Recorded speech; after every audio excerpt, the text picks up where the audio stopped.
Welcome back to another episode of TCP here with episode number 193, playoffs edition for real this time, as we just had our first day of playoffs matches concluded. So we've seen all 8 teams now.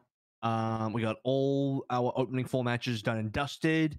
By the time you hear this episode, I mean, it could be at any point. You could be watching this after day number 2 of the playoffs, where you already know what the day 2 results are. Obviously, at the time of recording, we haven't seen the day 2 results yet, so a little bit of speculation ahead.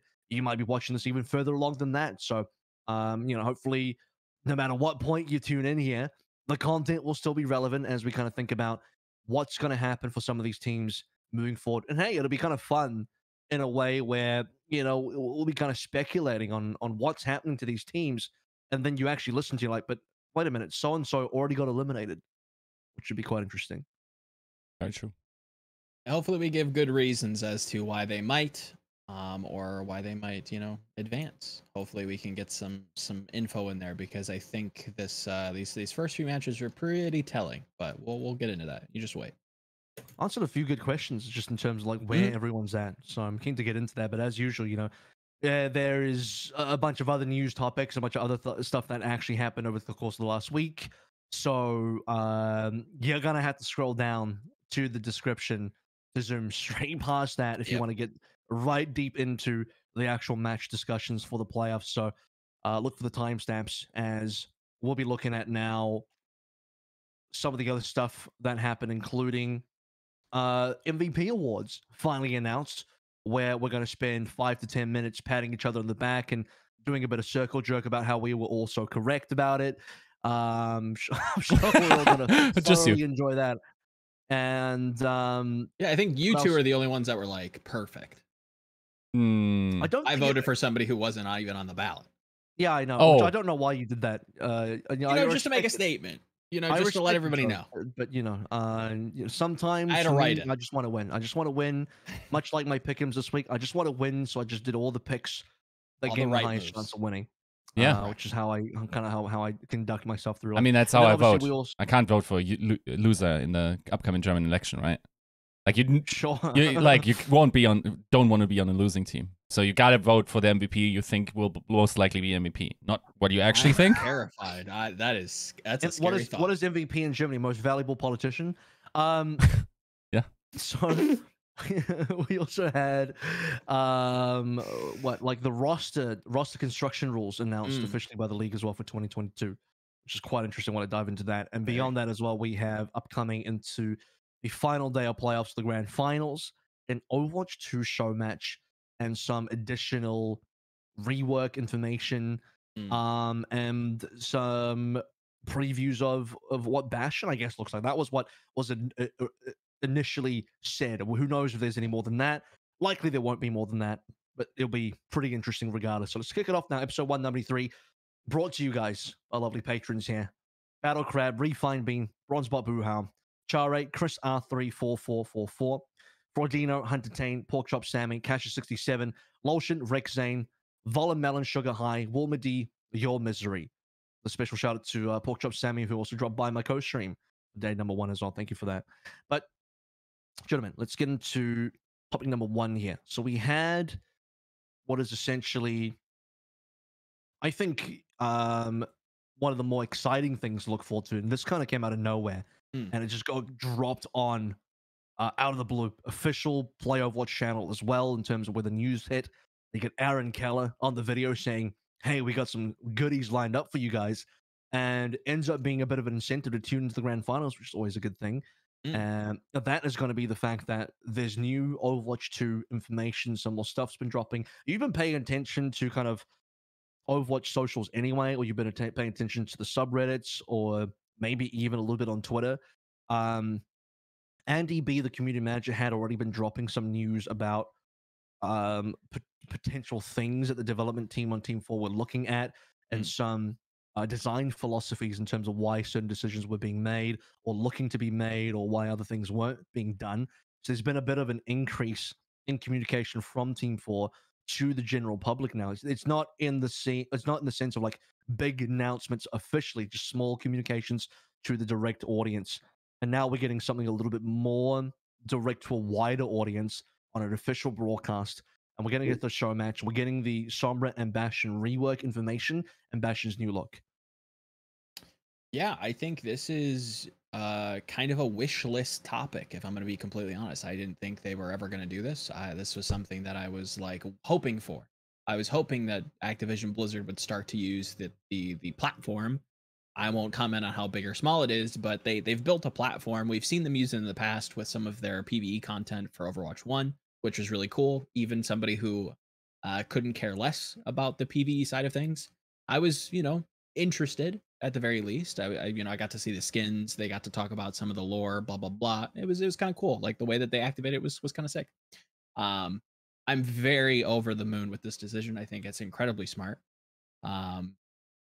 Like you said, it incentivizes people. It's a great place outside of like BlizzCon, right? It's another stage for you to kind of have this content drip feed.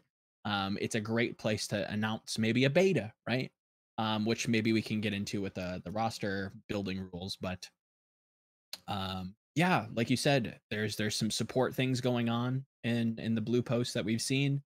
That definitely could be what we see in the show match. It's definitely possible. I'm kind of excited to see maybe some Sojourn gameplay. I think she's gonna be super dope. Is she even going to be in there?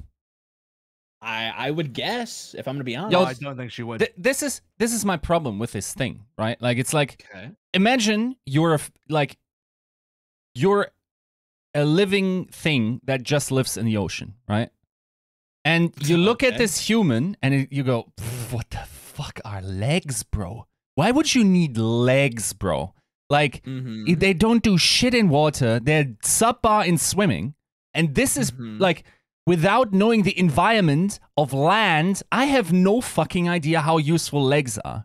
I don't know how useful the rework of Bastion thingy will be without the context of everything else. Why does it have to be utility, though? Can't it just be fun? That's not what games are for. Entertaining? Okay, very good. We understand where you're coming from. Very good. Yes. No, I think, of course, it's nice to see something. It's just, it sounds so little. It sounds like the tiniest bite. Yeah, I know where that comes from, but I think they've. If I had to guess, I think there are going to be such drastic shifts that it's going to really shake up how we think about, okay, well that seems kind of pushed. There's I think it's bigger than what you're expecting. Yiska, I got one thing for you. Here's one thing, because you're not wrong. While I was reading out that list, I'm like, it's not a very long list, is it? It's like 3 things. But here's one thing. You have to read between the lines here. The subtext of what it actually is in the show match itself. They're playing, I don't know what build it is. I don't know if it's their current development build or if it's an older build, or who really knows at the end of the day. They're playing some version of the build. And here's something that's going to be shown that we've never seen before, is that whatever reworks they've actually done up until that stage is probably in that build. And so when a player picks that hero and it's like, I'm on the X or Y hero, whatever, we actually get to see that hero. And if it's something like D.Va that we've never seen before in any of the previous content for PvE, then that's going to be the first time we get to see what D.Va's rework is, as an example. And that applies to every single hero, assuming that the reworked and up-to-date build or whatever version of that hero is going to be available to the players. Now, I could be wrong, and they could literally just be playing on some extremely old build of Overwatch 2 where not a lot has actually been reworked at all, and they're just playing everything's how it is in Overwatch 1. It's just like a clone of Overwatch 1 with maybe a few tanks being reworked, and that's it, which would not actually make for a good experience. I think Blizzard would be smart, Team 4 would be really smart to provide more of a updated build closer to where they're at now, and then because that would actually give a better preview of what the game actually is. Because most people, there's a couple of questions that need to be answered, and I think it's smart to put the pros in there. Is 1, what does 5v5 actually look like? And 2, what does that look like, especially in the hands of like the world's best players? Because I think a lot of people are still a little trepidatious about 5v5. They don't really trust it. They think it's kind of like, do we really need this? It's kind of an unnecessary thing. Maybe it's forced. Is it going to ruin Overwatch? How is it going to play without a second tank? All these kind of questions, and that being answered is important. And I don't think you could you are not going to get a satisfactory answer from that if you're playing on a super old build of Overwatch 2 without the rework. Because then you might as well just be playing Overwatch 1 where you only have 10 people in the lobby and you pick one tank. That might as well be what you play. What's the difference? So The thing is, speculation is that they'll play an updated build. but we will not get the real Overwatch 2 experience though, because Well, of course. like just think of the game pre and post break. How fucking different is that game? So now, if we are getting up to 6 heroes, which we allegedly would, we have no different information since the guy said in 2019 that we will be above 40 heroes. And I assume they just kept developing heroes while not releasing them for live. So I don't know if there's a break level transformational hero in there that makes the context of everything I'm seeing completely irrelevant or much different in a different light. But maybe my diva now needs 15 seconds of Matrix in order to like keep up with the shit what some DPS hero might be throwing at him, or transformationally changing about the game. Relevant thing to think about, because we don't know what the new heroes are going to be anyway. It's like kind of pointless to think about those things in a way where I mean, my concern is the messaging of this. Like, I now assume Overwatch 2 PvP, if we just get the tiny bits of reworks, like, think about the work required to just probably switch that one thing on. Like, what is that kind of build? Are we going to have more and more like more things trickled into the build every single time? And then there isn't actually that much volume in terms of Overwatch 2 PvP, and we don't get these 6 additional heroes, and like maybe we don't even get the new game mode at launch, and maybe we don't even have push when we start Overwatch 2. Like, I don't know, like the pace of how they are showing this to us makes me think there's not as much content in the PvP portion as I assumed there would be. I think they're being very careful about what they want to show, because unfortunately, and this is the way with all game development, is whatever you end up showing, people take that at face value as a final product. So if you show Sojourn now or whatever other new hero, everyone's gonna be like, okay, what does she do? Yep, that's her, locked in, done. That's that's release, that's final product, that's your 1.0 now, boom, done.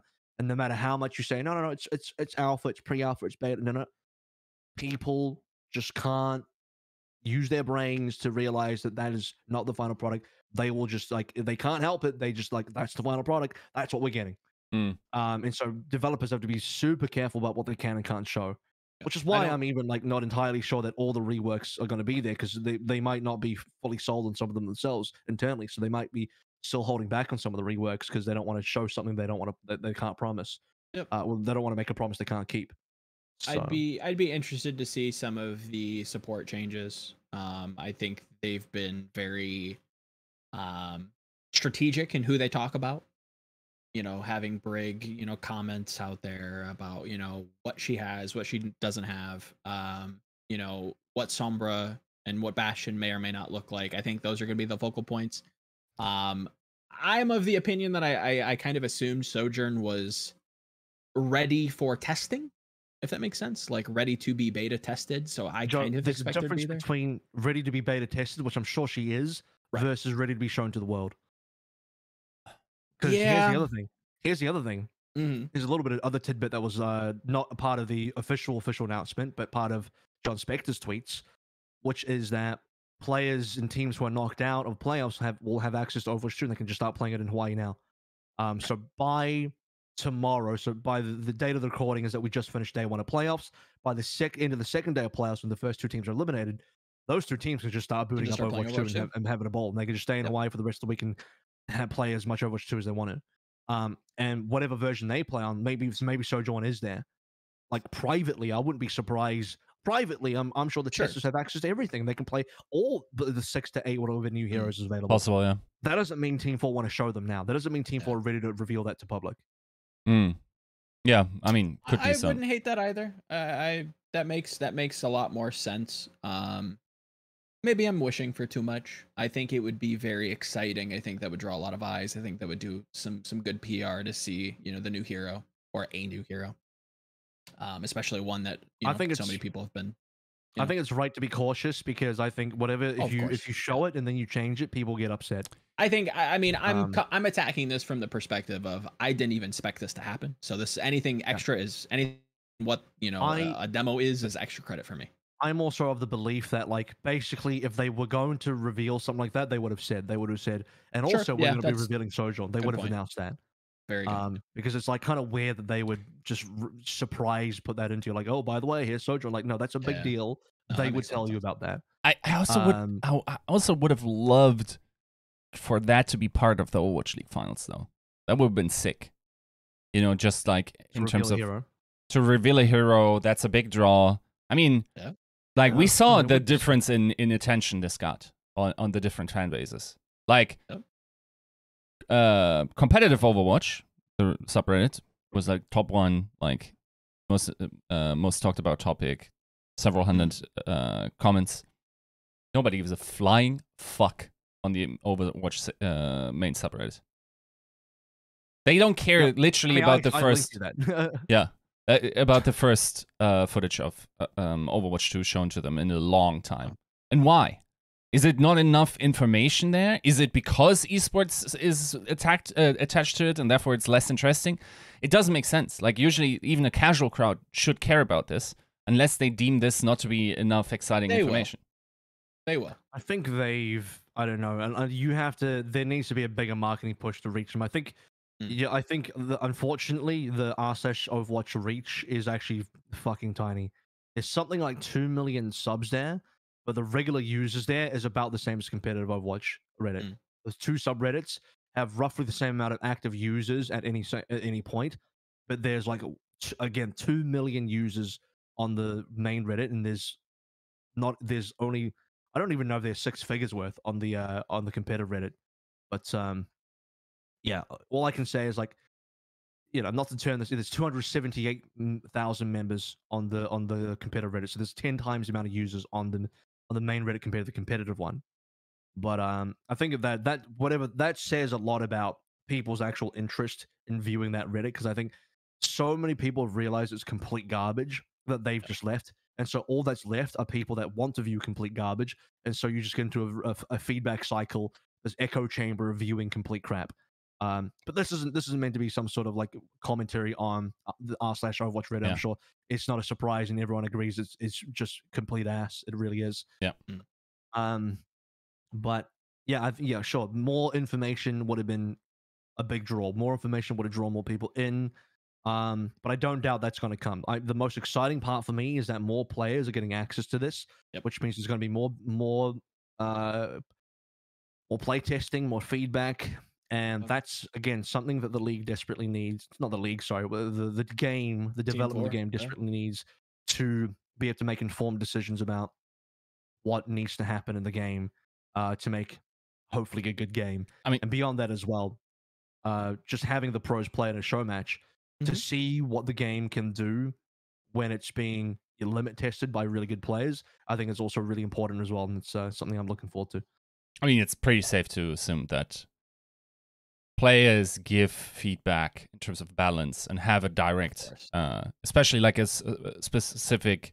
And I'm not talking strictly like about Overwatch 2 beta, but also like Overwatch Live. That there are a certain select players who've shown enough maturity and smarts about balance that those players are able to contribute towards the future of Overwatch in a meaningful way, while also shutting up about it.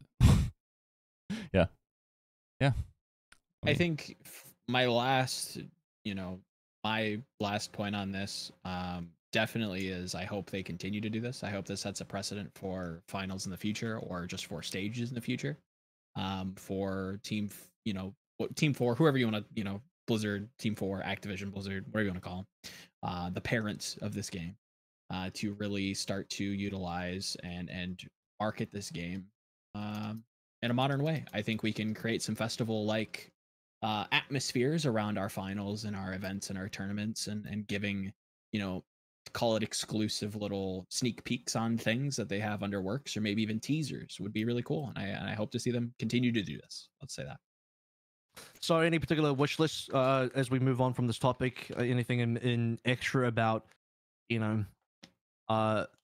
what you'd like to see. Obviously, don't just bring up like, oh, you want to see Sojourn being revealed, anything like that. Yeah. Within the scope of what they said they'll show, Hmm. you know, what do you guys really want out of it? Like, what do you want to achieve out of this one? Because I'll start by saying that, like, if they were, and I know that I'm kind of cheating here because I'm breaking my own rule slightly. I'm half breaking the rule, but Sure. I would like it if they had maybe some sort of announcement of an announcement during this thing where they said, and, you know, and you know, beyond this, our next thing is going to be at this date, and we're going to do this. We're going to make another thing here, or fuck it, a beta date. They're not going to do that. Let's be honest, they're not going to give us a beta date, but one can dream. Yeah. Sure. But yeah, that'd be what I want to see. Agreed. I hope that a lot of the show matches probably push, if I'm going to be completely honest. I want to see what pros kind of start with on that game type, how they start to play it, what they start to play on it, how they, and this is just from, if this is my wish list, I hope it's literally just like a top-down cam. I really don't want to see POV, if I'm going to be completely honest. I want to see them. I want to see them flank. If the internal tests say that they're flanking, I want to see this replicated. Okay, Joe, you can do both. It's not like all POV or all top down. Listen, it's my wish list. Camera. I want a mini map. Yes, I would. Oh, you don't want a mini map. No, I would I exclusively mean. Like, consume Overwatch over mini map. Oh, right. Yes. You want to? Sorry, what was that? Okay, Yiska? I would exclusively consume Overwatch over mini map if it was possible, and I did for the most part when the. No, sorry. You mean like the all access pass? The all access pass had it for a while. I don't know. It's just like I'm not about screen clutter personally. Screen clutter not a good thing. I'm just shitting on your wish list, Joe. That's what I'm here to do. Hey, that's all right. You're sitting on my lap. I'm Santa Claus, and you're like, I want a red truck, and I'm like, no. You get a Subway sandwich and get the fuck off my lap. And a coal if you're lucky. Piece of coal. Right. Look, if you guys are Santa Claus, then of course I am the Grinch, and like what AVRL said is literally the only positive thing for me personally that cannot come out of this, because I know what first tries of professional players look like. It will be nothing like what we will eventually play when Overwatch League. That's not interesting to me. I don't care. And I don't care for the little tiny, like, is there anything more boring than a Bastion rework, dude? Like, I think, you can't sleep on the Bastion rework. Nah. That's actually really important because Bastion is one of the most, like, contentious characters ever released in Overwatch in terms of, like, the love/hate for him. There's probably more hate, to be fair. He's just an incredibly poorly designed hero. Like, huh? How about complete apathy? Yeah, you're allowed to not care about it. It's just like, I think it's important that they actually make this hero like usable and not complete trash. I mean, I don't know. Like, I think the scope of whatever, like, they would have said if there was more interesting stuff, they would have said so. The scope that they said, I'm not sure if I will even tune in, to be honest. Like, it's just... You will. Shut up. No, honestly, like, it's not really that interesting. Yiska pretends he's not going to tune in. He's tuning in. If it's between matches or whatever, like, I'll be around, for sure. But, I don't know. Otherwise, it's not the type of content that's interesting to me. Surely it's in the pre-show. Surely it's in the pre-show before the match starts. Oh. I was assuming it was going to be, like, after. No, okay. Joe's never. You lack broadcast experience. You think it's after. You never do content after. Yeah. Because after the game is over, everyone leaves. Yeah. That's what I was kind of afraid of. The game. Yeah. And no, doing Hopefully. Eric is saying maybe in the game break, and here's my problem with that. Ooh. How long is a show match going to be? Because you're doing like a full map of gameplay in between a grand final where it's already a BO7. Then I'm getting mad. So at that stage, we just added another map to BO7. We've extended the grand finals. Like, that's not a good thing. No. You don't want to have another map of a different game in the middle of your damn grand finals. No, you don't. The best time to do this would be before the finals in the pre-show, and then you do the damn thing like we've had for every pre-show for all these Hawaii tournaments when we've had the talent takedown, the goofy, that's true. 1v1s for 10K, I will all be that kind of stuff. We've done all that pre-show. Yeah, I hope so. I certainly hope so. That makes the most sense from a broadcast perspective. That makes the most sense. Does indeed. So, yeah, it's pretty straight. It should be pretty straightforward to me, but I I mean, I get what Yiska's saying. Like, yes, obviously the gameplay is not going to be representative of the gameplay on release. But also, you know what? The gameplay on release is not going to be representative of the gameplay 6 months after that, nor is it going to be representative of the gameplay 6 months after that. So that point's a little moot to me. I don't really care about that.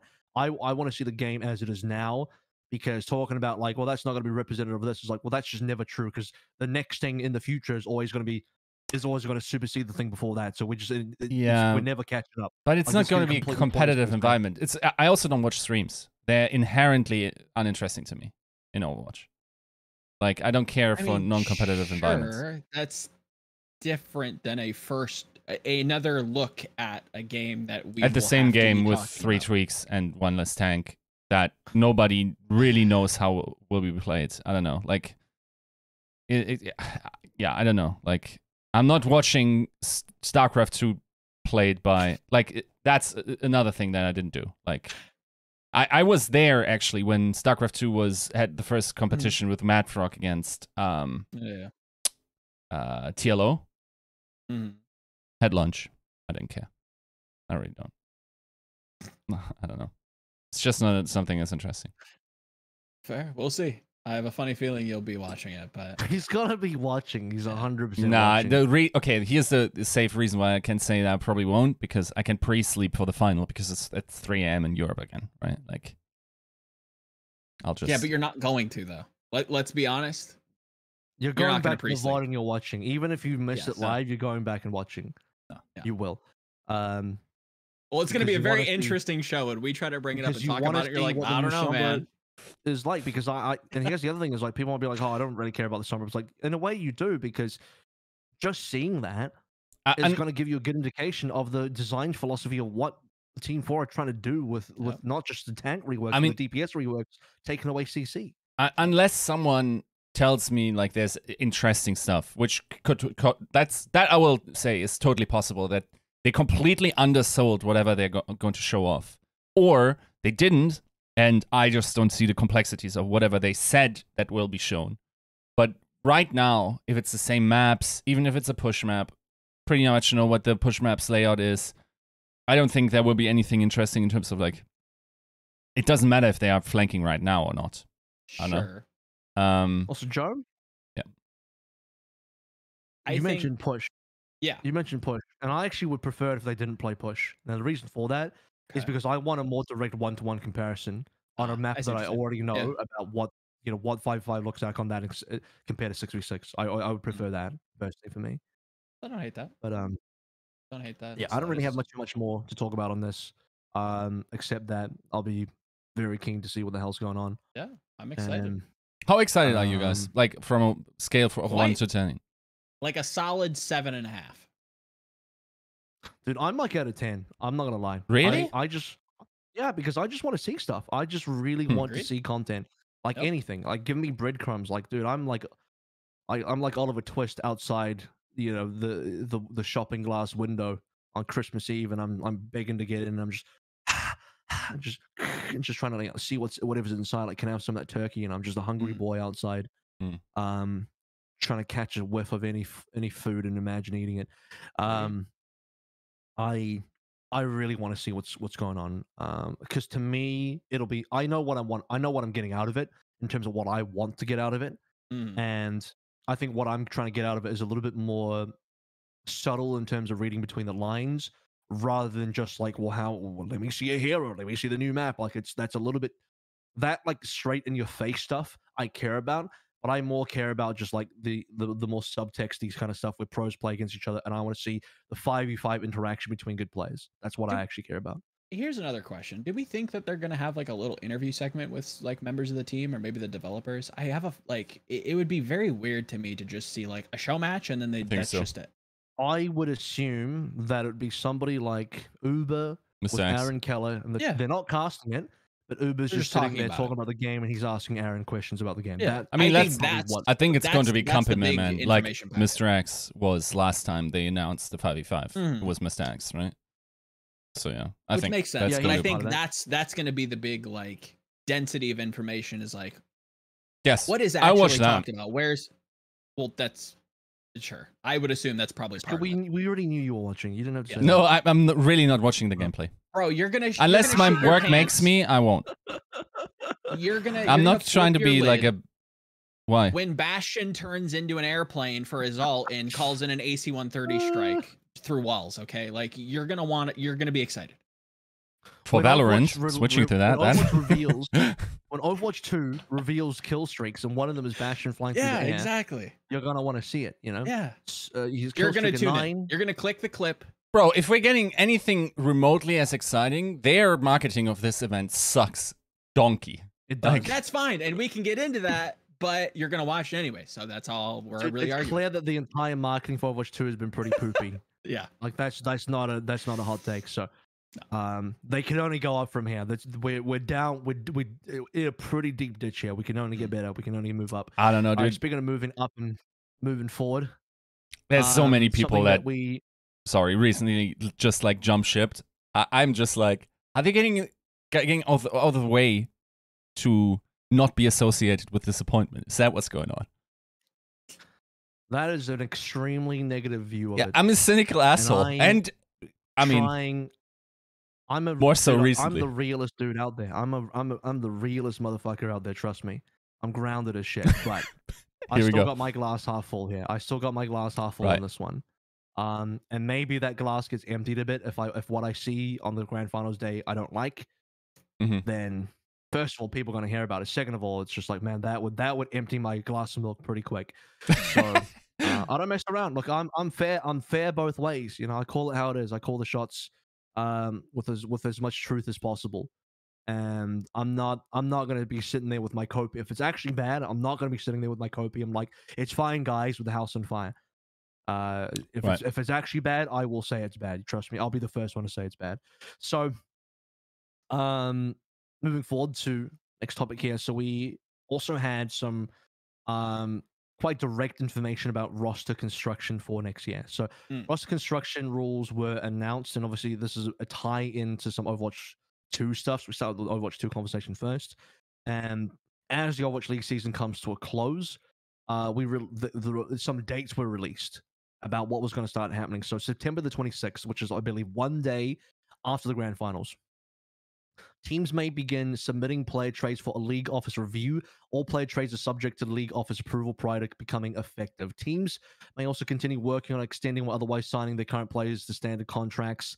With an October the 2nd deadline by which teams must exercise any options they may hold to extend existing player contracts. October 9, this is an important one. Players whose contracts expired after 2021 season become free agents. So pretty much by the start of October, the first week or so of October, we're already getting into free agency.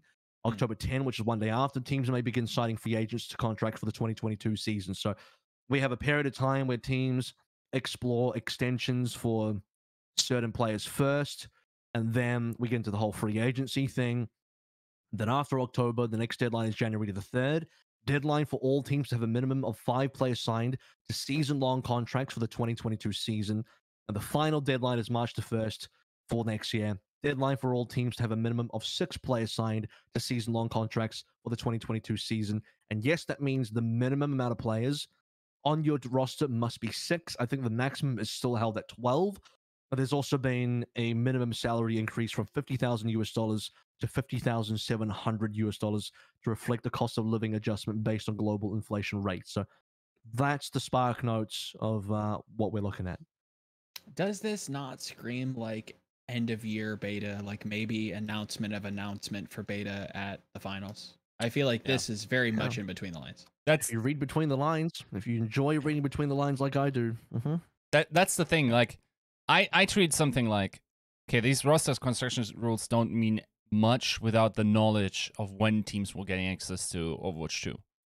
Now, there are a lot of different ways you can play this as a general manager this season, right? You can just secure the best Overwatch 1 talent out of contenders if you want to restock or see what other teams are dropping. I think people will once again be surprised what kind of bombshells will hit free agency. Of course, yeah. From an Overwatch 1 standpoint. But how confident are you that these guys are going to hold up in Overwatch 2? Now, you could say, well, it doesn't really matter. Like, my employment doesn't really depend on that. I made the best decision with the information available at the time.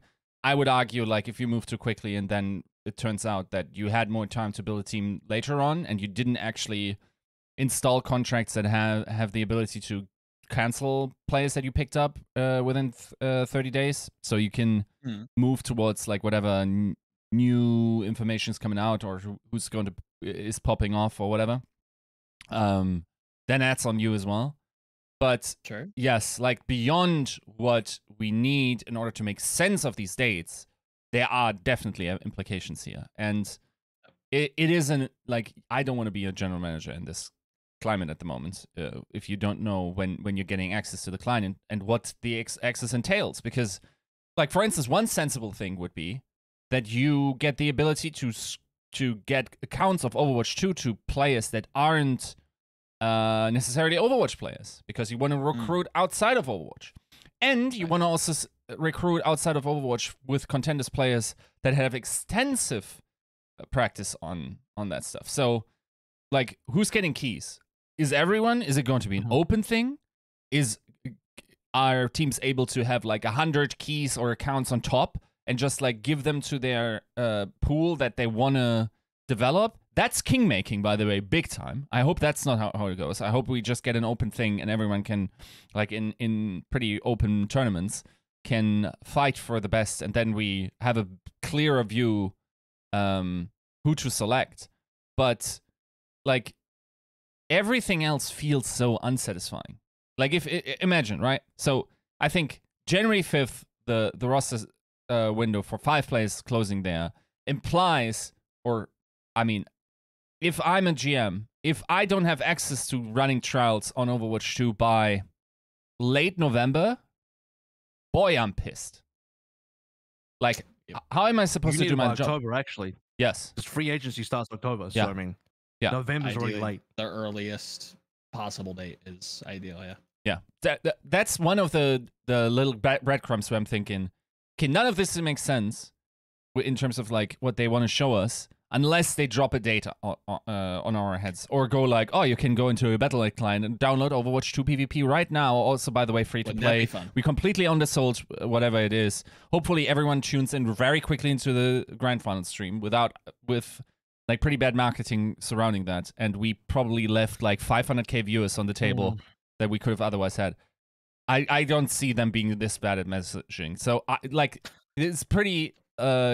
There's pretty different or like contradictory ways this is communicated here, and unfortunately, one of them will probably have to make way. Meaning, either the marketing was not on point, or we're not getting the beta in time, or these timing windows are completely mismatched. Right? Actually, there is a world where both match up, where because we're talking about beta here. There could be a closed beta. This might just be not the correct verbiage. Maybe there's the developer out there that's listening and be like, oh my god, they're butchering this, they're calling it a beta, all this kind of crap. I don't know what it is. Maybe it's a pre-alpha, closed alpha, whatever it is. There's a testing build. My expectation is that there will be a testing. This is pure speculation from me. I don't actually have any inside info. I don't know anything. Yep. My speculation is that by October, there will be some sort of internal build available to the teams for testing and trialing purposes. Now, there's no way this is going to be public. There's no way the general public gets access to this, has any chance to get access to this. Likely, in my opinion, the general public probably won't even touch anything Overwatch 2 related in terms of their own hands until, no shit, maybe BlizzCon line. Like the day after BlizzCon line, the best, I promise you, the best marketing push that Team 4 Blizzard can do is to announce an Overwatch 2 beta immediately after BlizzCon line. So BlizzCon line happens, boom, betas this week, guys. Sign up now, put your email address in, boom, done. Straight after BlizzCon line, within a few days you can play.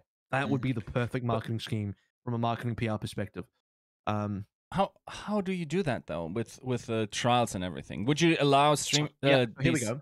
Right. You just have That's where it closed gets a bit silly. We're about to enter the silly zone here, Yiska. And unfortunately, what it's going to mean is, again, speculation here from me, is that it's probably going to be a very internal kind of trialing and internal kind of contract negotiation, scouting. You're not going to have open scouting.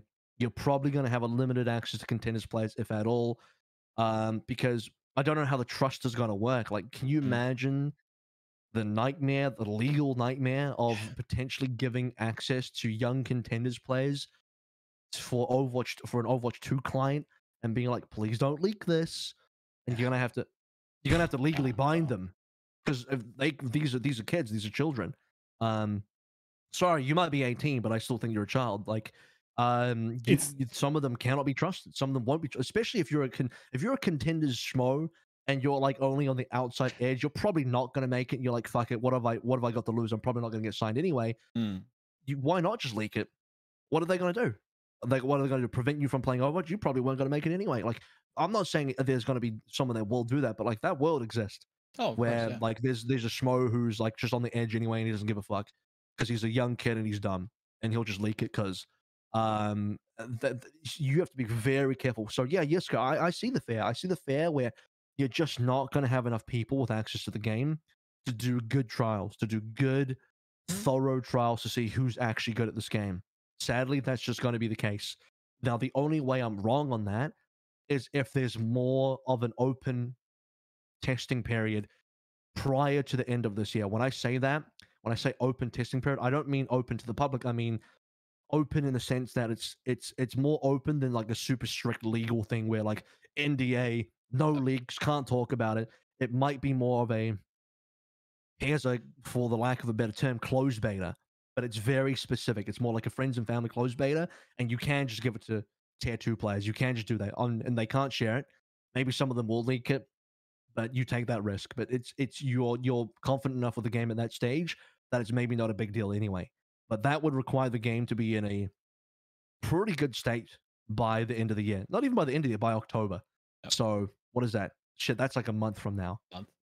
That's actually less than a month from now. That's how many days from? We're talking weeks from now. Actually, that is 3 weeks from now. We're talking 3 weeks from now. You would need a game that is like closed beta playable to really get your contenders players in to try it out. The thing is, you're not going to keep. You might not have footage coming out of these scrims, right? Like, I think because they are very identifiable, bro. You're absolutely going to have information. Like, yeah, of course, somebody's gonna say everything something. is going to be known. 100%. No way not. Like, journalists have too much access to scrim footage already. Like, it's just going to happen. Yeah. And it's not ideal if they do like the closed beta, like AVRL said, where they have, very limited number of, codes that are strictly for teams under NDA, all kinds of protection. It's not ideal. But that's, if I'm to be honest, I tend to agree with AVRL. It's probably the most likely outcome. And probably a reason why a lot of teams are going to be very conservative and trust in what they've seen in Overwatch 1. Maybe even, sink more money into marketing and streamers and content side of things to try to cushion the blow of maybe having a rougher season. Yeah, I think it's not ideal, but better than waiting a year. Teams are going to be making some real gambles for their roster next year because they won't know who's going to be good on Overwatch 2. They will have to assume that the people who are good on Overwatch 1, the star players, will still be star players on Overwatch 2. That's what they have to assume. Yeah, because you're not going to have enough thorough testing happen. Because in my mind, there's one or two things happening. You're either going to have access to a game that's under lock and key, like this shit is under the Blizzard Fort Knox, you cannot get access, or it's going to be a little bit more open and you risk some tier 2 player blowing the whistle on it. It's one of those two. I don't see much in between. Yeah, I think, like I already heard, of course, like with the signing window opening 26th, that's like next week, right? I already, of course, heard what some of the teams want to do next year.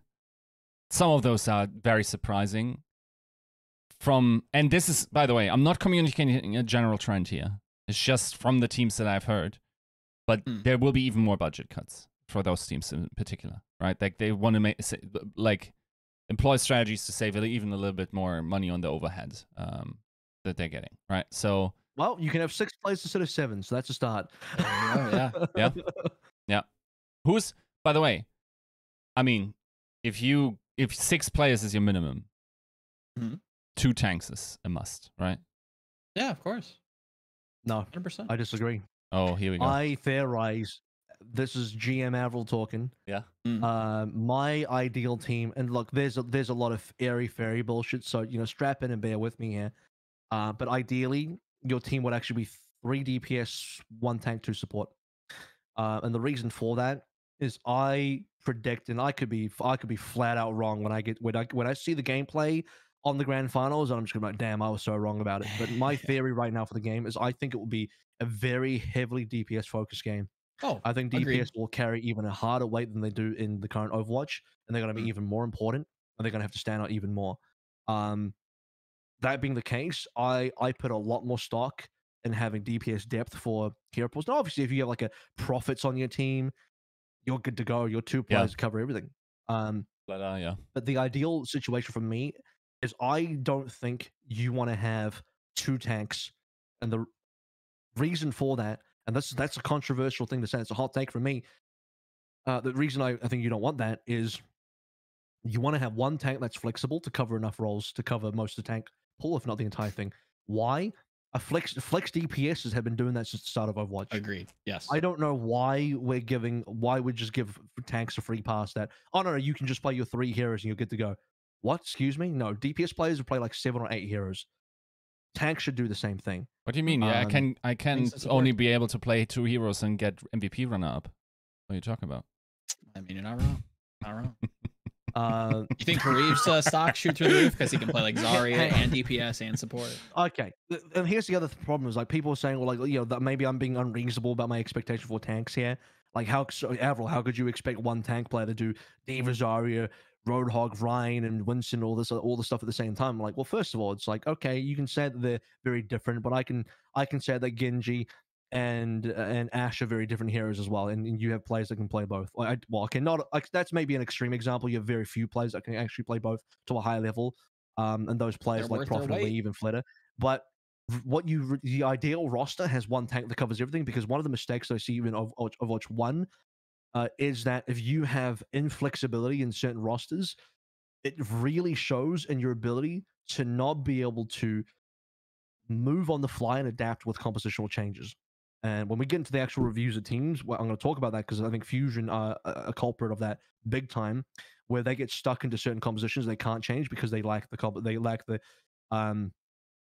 adaptability, and they lack the versatility in the hero pools and the depth.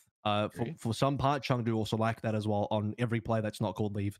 So you're going to get caught in a situation where, let's say you have 2 tanks, and you end up in a meta where a tank needs to cover, multiple different heroes, like as many heroes as potentially a DPS would. You need someone that's going to be able to flip through a bunch of different stuff, and you don't want to get caught with 1 dude that only knows how to play 2 tanks. So I don't know. Maybe the smart thing to do would still be to get 2 tanks for now. That's probably going to be like if you want to hedge your bets. But I think the team that finds himself that like magical tank that plays everything, they're gonna pound. Oh, of course, 100%.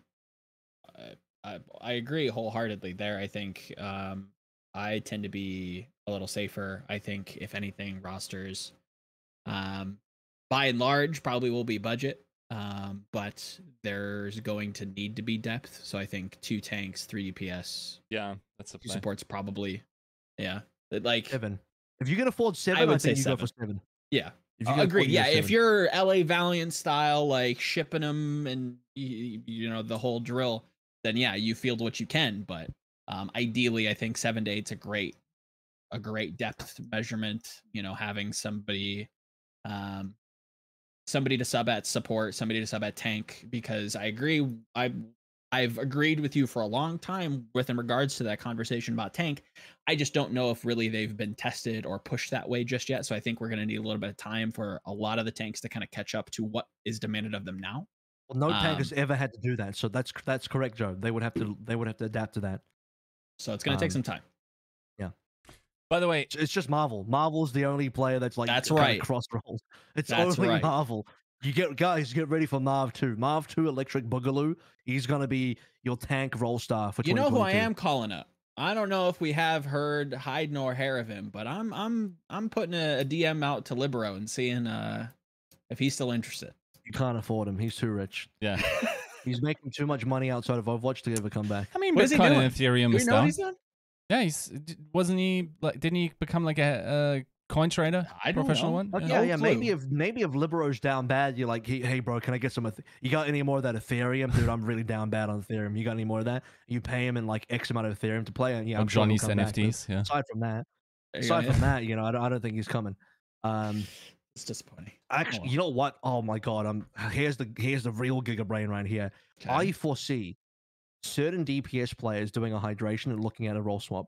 Yep. Because Yeah. if you're a good flex DPS and you're like, tanks are pretty carry role now. There's some good tanks out there because tanks could look damn good, and you have the capability of being super flexible, learning a lot of stuff. You can do super well as a 2022 Overwatch 2 tank player where you're more of a DPS style tank anyway. Isn't that how tanks are going to be? They're going to be more DPS focused. They're going to be more brawlers, damage dealers. I could see like a good flexible DPS players picking that up better than our current tank players in some cases. Totally. But all I'm saying right now is if people might be listening to this and like, oh my god, AVRL's just killed all tank players. He's just completely boomed all tank players. Originally, we've just boomed all the off tank players. AVRL's just boomed the main tank players as well. I'm just deleting all tank players from existence. Everybody's out of a job. So I'm doing a checkmate, dude. I'm doing a mayhem checkmate right now. But I don't know. Who knows? I'm speculating. I'm just putting some theories out there. I might be completely wrong, and then obviously there'll just be some good tank players who play everything. Like fuck it, dude. Gator played Sigma for Atlanta Reign before he went back to Rissa and Ryan and all that. Like he could be your dude. Gator could be one of your best tanks in Overwatch League 2022 Overwatch 2 because he's shown that he's played a couple off tanks. So it's a lot of speculation though. You know what's interesting? That they didn't decrease the max roster size. Yes. I mean, nobody's Why is that interesting? I mean, you would like currently it's 2x 6 players. You would think it would be 2x, so 10 would be max. Yeah. 2x5 is 10. Seems like Hangzhou or Dragons or whatever, are they going to stock up to 12 still? That's stupid. For a 5v5 game, you want 12 players. What are you going to do here? What the hell? It's never stopped them in the past, to be fair, but yeah, it's bizarre. I mean, don't know on some level, but I can see it from the league office POV being like, well, if teams want to spend the money, it's up to them, right? Yeah, of course. Even though it's kind of stupid. I think restricting it to max 10 is probably like a good thing to do to prevent teams from overspending. At the same time, it's like, on what level do you just like say, well, it's the team's prerogative. If they want to do that, they can do that. If they really want 12 players, they can go for it. I think teams will be smart enough in their own roster construction to be like, we probably shouldn't go for 12 players. In fact, I don't think a single team should go more than 8 players. I think the biggest team size you should go for in a 5v5 game is 8 for a game like Overwatch. Does that include 2-ways? What are the two-way rules? Two-way contracts allow players to compete in both Overwatch League and Overwatch Contenders. There's no limit to the number of players who may be designated as two-way players at any given time, and two-way players on teams with no academy team affiliate are eligible to compete in Contenders competitions via player loan agreements. Up to 4 two-way players may compete together on the same Contenders roster in any given match. But it did say, and I repeat, there is no limit to the number of players who may be designated as two-way players at any given time. Correct. Does that mean you can just have infinite two-way players? I don't know. But you know what's hilarious? Imagine you're sitting there, you're an expecting like high talent Overwatch League player in Overwatch 2, and the door swings open, and a kid comes in, and he's dragging his hand, and then slams his hand on the table, and he has a fat championship ring, and he's like, I'm an Overwatch League champion, by the way. And it's Who Are You. Nobody knew that Who Are You still existed. He's technically, Overwatch League champion. They very much were. Can you imagine? Like develop as well. Develop Rockstar was like, hey, I won Overwatch League my rookie year, by the way. Easy. Didn't catch sweat. Never died. He didn't even play a game. Technically, he did. He actually did. He actually did play a debut. game. So he did actually play. Yes. Yeah. So what a powerful gamer. He comes into Shanghai halfway. He's about to win the season. Let's not get too far ahead of ourselves. Any final comments on roster construction, in terms of how that's looking? Some speculation. What you think teams should be doing? What you think they might do? in any general direction. By the way, this whole two-way conversation, you're assuming teams will even have academies. I don't. Oh, think I don't think they'll teams have will academies. Really. I just think that they'll utilize. I hope they utilize the two-way, especially with how dynamic Overwatch 2 is going to be. Hear me out. Like, okay. Within conjunction to what we just talked about, how like the beta's probably not coming quickly, like they're not going to have a ton of time. If you see some prospects early on, throw them a two-way contract, give them a bone. You know, maybe they work out, maybe they don't. You drop them anyways, no big deal, right? You can have as many as you want. Might as well. Obviously, budgets are going to be restricted, so it can't be ludicrous and go Sky Foxes with this shit. But there's some prospective talent out there. Throw contenders a bone, showcase. Yes. There's also a 30-day contract that's still available. Do that. I'm not mad at that either. Yeah. I think your teams are going to have to be very agile. I think the good teams in the long run of Overwatch 2 are going to act very quickly and start to really try to make their mark on contenders early on in the beta, or whatever we're calling it. Well, actually, that being the case, then, Joe, I think that maybe the ideal roster construction for Overwatch 2 might be you play the league minimum of 6, and then you just save your budget 2 to 3 months down the line to see who's good in contenders and who's popping off in the game. And you throw them some 30 days or some 2 ways. Yeah, I'm cool. Teams obviously have budgets for the year. I would play that budget closer to my chest, only pay for 6 players, and just save enough money for maybe 2 to 3 more. I think what this also commit to that. I agree. I think what this also might imply is, and here's my hope, right? I hope we just take a break from contenders, and at the start of the year we just cry it out. No. Actually, we do third-party tournaments with everyone. Sure, fine. Yeah, if that's the case, then whatever the contenders players were last year, let's just if there's get them on. Ever a reason to open up and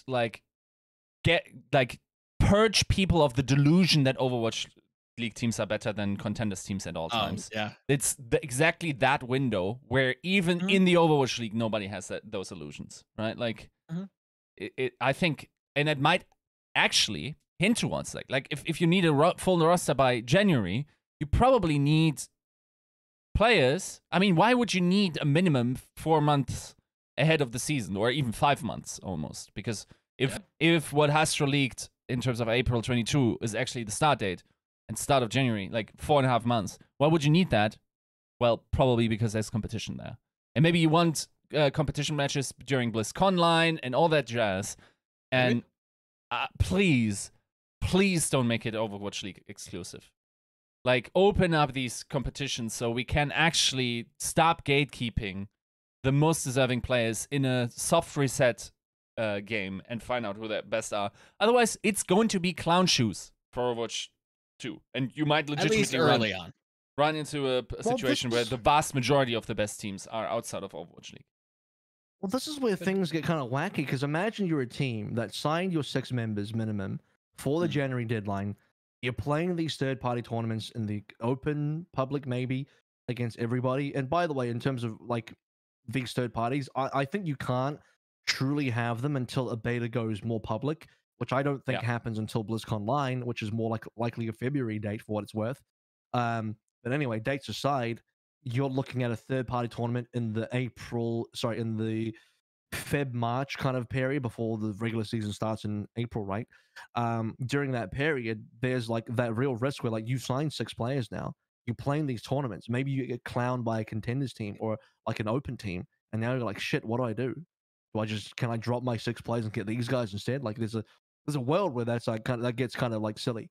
I mean, I'm all for it, but that's chaotic. That's really chaotic. This is like a wacky timeline for sure. I mean, I want to see third-party tournaments, but I don't know what it's going to look like. Is it going to be Overwatch League exclusives? It has to be via an Overwatch League team, and it has to be only Overwatch League teams, or is it going to be a little bit more open? At least academies as well, right? At the very least. There's like 4 or 5 academy teams total. Yeah, there's not many. I mean, it would add incentive for teams to maybe even just temporarily open the door of academy teams again, have and there's 2 a problem. squads fully trial through the open tournaments and whatnot. It's good. You say add academy teams, and does that mean you're signing academy players as well? Like, what is that? Because now you've doubled your risk. Now you signed 6 players to your Overwatch League roster, and 5 to 6 players for your academy. You just signed double the amount of players. Yeah. You just got 2 rosters now. Like, that sounds like a huge risk. I would, as a GM, I would not do that. That just sounds go like 30 a crazy. days. Or it's 30-day minimum, and then you like the expectation, like legitimately. Of course, like, players, get your bag, and by all means, that's one of the things I would push for with my life, that I'm not getting a short, like, period in which I can be fired in. Because, like, unless you're literally, like, Prophet, Proper, Pelican, like, Kevster, these types of hyperflex players, you don't have job security. That's, like... especially. So, you gotta get the maximum. But from a GM perspective, I'm signing none of y'all for longer than a period where I can get you out of my team in 60 days. Maximum. And I'm scrupulous about this. Like, I'm not going to go into that season with anyone sucking because they, to no fault of their own, are misadapted to a completely new game. But, like... It's tragic, but... Yeah. I agree. Cannot afford to right now. You almost want, like, this is kind of sucky as well, because you understand the subtext here. The other subtext here is they want players to be signed early, like between October and January, because they want to offer career security to players, which I think is a valiant thing to do. That's a reasonable thing to do, because what you don't want as an esport is have your players go, well, fuck it, I might not get a contract until March next year. There's like 6 months until then. I might as well go play another game. Or I might just go join the military. I might quit. I might just quit esports. True as well, yeah. You don't want to do that. So I think they want to incentivize teams to give longevity. And by the way, longevity means you can't do these 30 days, Yiska. Because if I'm a good player, or if I'm just a middle tier player, and I'm 30 days is not enough of a guarantee. Like, that's a big risk to me as well. I mean, you probably take it because you want to play, but you know what I'm saying? Is like it kind of defeats the purpose of like giving and offering security to players to incentivize them to stick around. So there's a couple of conflicting things here where, on one hand, you want teams to sign people early, but on the other hand, unless they can get the game early and have extensive and thorough trials on the game to find out who the fuck's actually good at Overwatch 2, there's a huge risk to the team. So these two things are constant battle against each other, and they conflict against each other in this discussion. I think that's where it kind of like holds a linchpin, is like how or what information are we going to be getting after Grand Finals? What information will we have? What will we have in our hands by BlizzCon Line? And I think that's going to really dictate how this offseason goes. We need information as soon as it's possible. Agreed. Yeah. Like, the earlier the better for everyone involved in the Overwatch League, right? Like, because you're right, players do deserve longevity. They deserve it. This league needs it. We need to start taking care of the players as best we can. But yeah, it's about the information. It's for everything, though. Like, yes, you can, and I mean, we saw, for instance, like during the BlizzCon footage, we saw some names of the observers popping up on screen during the BlizzCon live footage, right? So you want observers to understand the game. The problem is you don't know what the game is. Like, developer gameplay is so far away from pro play that you don't know what you're actually observing or having to observe. Are we going to go into a heavy flank meta? That might determine your entire structure of your observing team, for instance, and how this game is broadcast, right? Like, depending on what the new game mode is, we need an entirely new way to present that. So we have so many, like, cogs in this machine that we like, you can almost only figure this out if you get it as early as possible and get the hands of these professional players on it. Because things wildly change at upper skill levels for everyone involved, for the general managers and how you got to build your team, for the production and how you got to present the game. You might even talk about like having to have different casting structures to that theoretically. Like, the entire it's such a wide ripple effect what the game could be that we just need it early, and we just need to try our hands and try the best approach. Drop in another piece of speculation here, some educated speculation. I have a firm belief especially with the fact that the Hawaii build is already available and teams can literally play that as of tomorrow from the recording of this. So as of day 2 of the playoffs, depending on when you're listening to this recording. So being that there's already going to be a build available to play to, I would say, a pretty wide level. Like how many teams? Like 8 teams could be playing this thing. 8 times 6, and there's you got subs on the team, so 8 times 7 really is what we're talking about. Yep. So what you're going to get, and by the way, that's not even including staff. I'm sure some coaches would love to get their hands on that. So you're going to like honestly 8 times up to 10. Maybe you get like 80 people touching this game over the playoffs. What I'm speculating is I think it won't take too long post playoffs for all 20 Overwatch League franchises to have some reasonable access to the game, so that you can then straight away get like 200 to 300 people into some sort of testing client straight away. It would not surprise me, and I think that would be the way to go, because I think if they're willing to give players access now, that says a lot about how ready the game is to at least be played by these people internally. Would tend to agree. So, yeah, and that would be the hope as well. And then hopefully I can somehow snipe a copy and get in. So I'll just smurf my way in. Please, I analyze Overwatch. I can be useful. I can give good feedback. Please notice me, Team 4. That is going to be a pretty detailed discussion actually about all that kind of stuff. We're talking a little about the third-party tournament stuff as well, which could be kind of cool.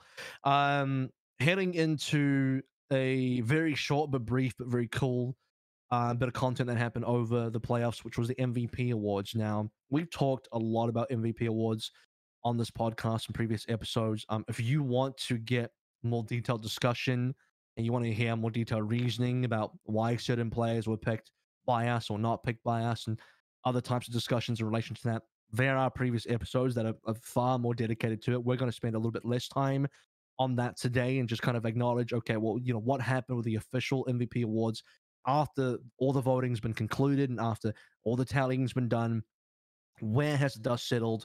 And are we happy with it? Is anyone surprised? Is anyone upset? Is anyone or is everyone just content with where it landed? So without further ado, we had Rush winning Coach of the Year, Pelican winning Rookie of the Year, Sparkle getting the Dennis Hawalka Award, and then the MVP, the Big Daddy, going to leave.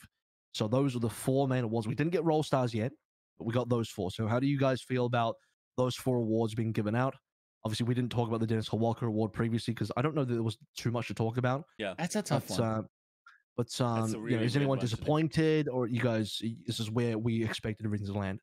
No, yeah, I would say that not mad at any of these as of yet. I think I'm excitedly pessimistic for Roll Stars. I'd like to be proven wrong, but I have a funny feeling that there is going to be some bizarre picks. I appreciate the league at least putting an effort out when it comes to releasing the ballots. I think that's worthwhile. Definitely thumbs up. Transparency, that's the word. But yeah, all in all, I stand by my write-in. And I think you guys did a pretty bang up job. Well done. High five, Yiska. We nailed it. Boom. You missed high five. It's fine. You did the camera. We also, of course, voted for the winners. That's why we won the voting, right? Once again, voting for the winner in Germany. Just vote for the winners, forehead. Don't you know that in your Pickems, if you want to win $100,000, you just got to vote for the winners. Pick the winners. Come on. It's not that hard. Have a point. It is successful. Look at it. Yeah. Only surviving bracket. Is your bracket still up? In terms of the 100K? Hell no. I had 100K requires you to have the map score exactly right as well, right? Yeah. Yeah, that got boomed for me after the Washington Dallas game. So I had it correct on Washington Dallas and then it boomed after that. But you can still have the best bracket though. Possibly. We'll see how that goes. Back to MVP, Joe. Any surprises here? Any disappointments, or is everything just chill? I mean, there's definitely, when it comes to the released ballots, there was some surprises here and there. I think Izzyaki got some votes, which was surprising, not, unwarranted. I stand by And we'll probably still stand by this in Overwatch 2 with all that we've said. Moving forward, MVPs will probably need to be, or will have to be, DPS members, unless there's a just earth-shatteringly Have to be? crazy. Yeah, I would say so. I think that this is a bigger topic than I think is probably worth getting into. But yeah, I would say that from here on out, I would be surprised if any supports or DP or tanks win MVP. I have an opposite view on that. I actually think, Okay. and there's again speculation on how 5v5 is going to play. Happy to be proven wrong on the grand finals day when they reveal it, with good players. Is that I think tank and supports will have far more impact individually. The entire game for all 5 players will be more individually focused on how good your mechanics are, which I think is the correct decision to go Agreed. as far as philosophy for game design.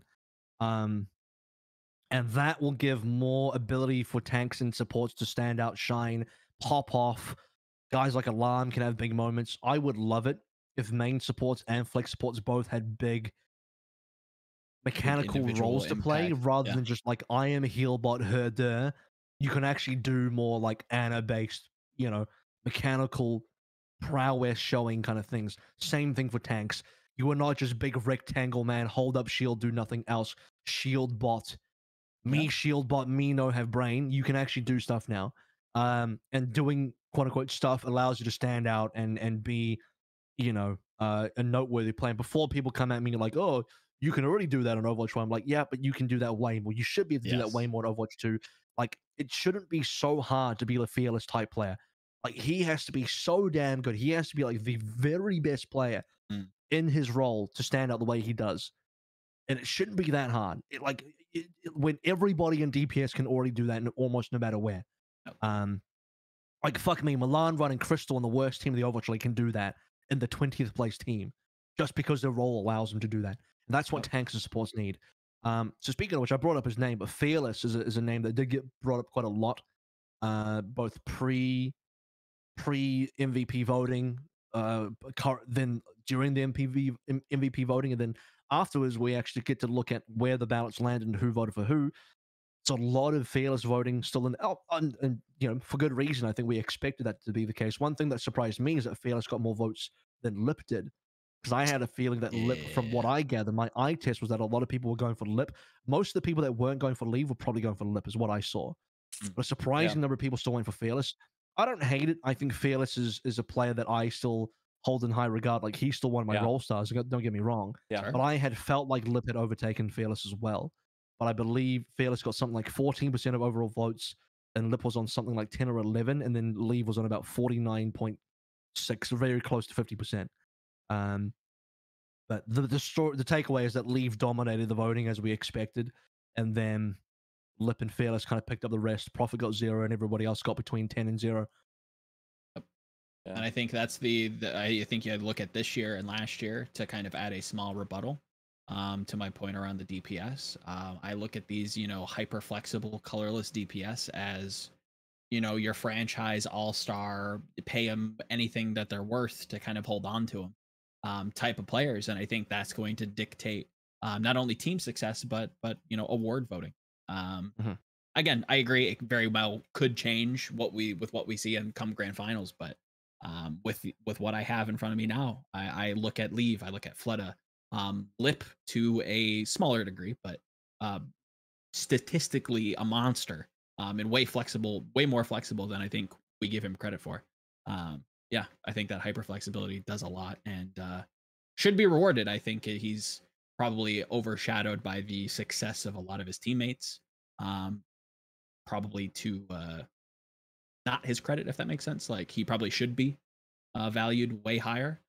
I think Yiska really put this in my brain, but you really should treat yourself to look at his statistics. They are surprising, to say the least. And that's just kind of half of his hero pool, if I'm to be honest. Was anyone surprised? I think we had all pretty much agreed that Leave was going to be the MVP. I think we're not going to get into it deep here. Again, previous episodes explain it better than what we're going to do here. But Leave was the standout player, standout MVP choice, and obvious choice for most people voting, and that's what was reflected in the actual voting, public and private, for what it's worth. Pelican and Rush. We basically all. I don't think we had that many surprises. I think Pelican was even more one-sided for Rookie of the Year than Leave was. I believe Pelican was like a 60% plus or something like that. Yeah, here we go. John Spector's tweet. Pelican received more than 60% of votes for Rookie of the Year. No other player getting above 10%. So That's wild. got a landslide on Rookie of the Year, even harder than Leave got it on MVP. I don't know what it was for Rush, but there weren't a ton of. There were enough coaches, but not every single coach obviously got onto the voting ballot got onto the voting list for Coach of the Year. Are we pretty happy with Rush? I think we're generally pretty happy with Rush. That was easily my second pick after my little write-in, but yeah, I do not hate Rush at all. I think there's a lot of few good options. I think Rush is definitely highest on the ballot. Moon definitely deserves to probably be a good shout. Everybody else is okay, maybe. There's some definite names missing. I will say that. But yeah. And then the final award, this is something we didn't actually talk about. I don't know if anyone's got any particular thoughts on it, but the Dennis Hawalka Award going over towards Sparkle. Now, this was actually quite difficult. When I've talked to other people, they noted that this was a difficult award to talk about because there weren't a lot of like super standout, like, here's your champion of the people, real PMA guy that was a clear, obvious choice like we had it the previous years with, I think it was Mickey Custard, then McGravy, who was the most recent one. And this year there was a lot of different names being thrown. I think a name that I threw in was Milan Run, just for putting on a smile, going through 16 games and getting demolished on the LA Valiant, and being able to smile through that. Like, God, you gotta have a PMA, a titanium mental to get through that. I think on the final game of the season, on game number 16, he finally buckled, and I'm like, bro, I feel bad for him. I actually felt real sorry for him at that stage. But this was obviously, no one voted for these that I'm aware of. It wasn't like there was no public or internal ballot voting for Dennis Hawalka. I think this was just internally chosen by the league office. And they went with Sparkle, which I think is reasonable. I looked at him like, yeah, he's a very positive guy, brings a lot of positive energy, super likable, and I guess it makes sense. I don't particularly have really too many other members or any other people that I think I would rather have that award, so I guess I'm okay with it. Yeah, I think it fits the bill. From everything that I've heard from who Internet Hulk was and his kind of jovial attitude, I think definitely probably is respectful of the pick, I would guess, wherever he is. God bless. I was kind of eyeing Fearless, if I'm going to be honest, with coming out and talking about the the Asian hate and stuff like that, and kind of sharing his story and being kind of public in that way, which credit to him, big respect. That's not easy to do. I was kind of looking at him. Don't hate either way. It's one of those awards that's like hard to miss. You really got to try to mess that up. And don't hate it. Sparkle's super funny, super charismatic, goofy. I think it's a good pick. Fun fact: every single player who's won the Dennis Hawalka Award, including Internet Hulk himself, has been affiliated with NV/Dallas Fuel. Is that true? So it is. Yeah, Custa. Mickey, Custa, McGravy, Sparkle. Constantly forget they had to trade him. They traded Custa. That's true. Yeah, he was on Dallas, and McGravy and Internet Hulk were both on NV. So that organization under Hastro has got the full monopoly over that award. So you have to be on that team to win the award. I think for future award winners. Cool. If we don't have any more thoughts on that, let's go into the real what we're here for the actual show.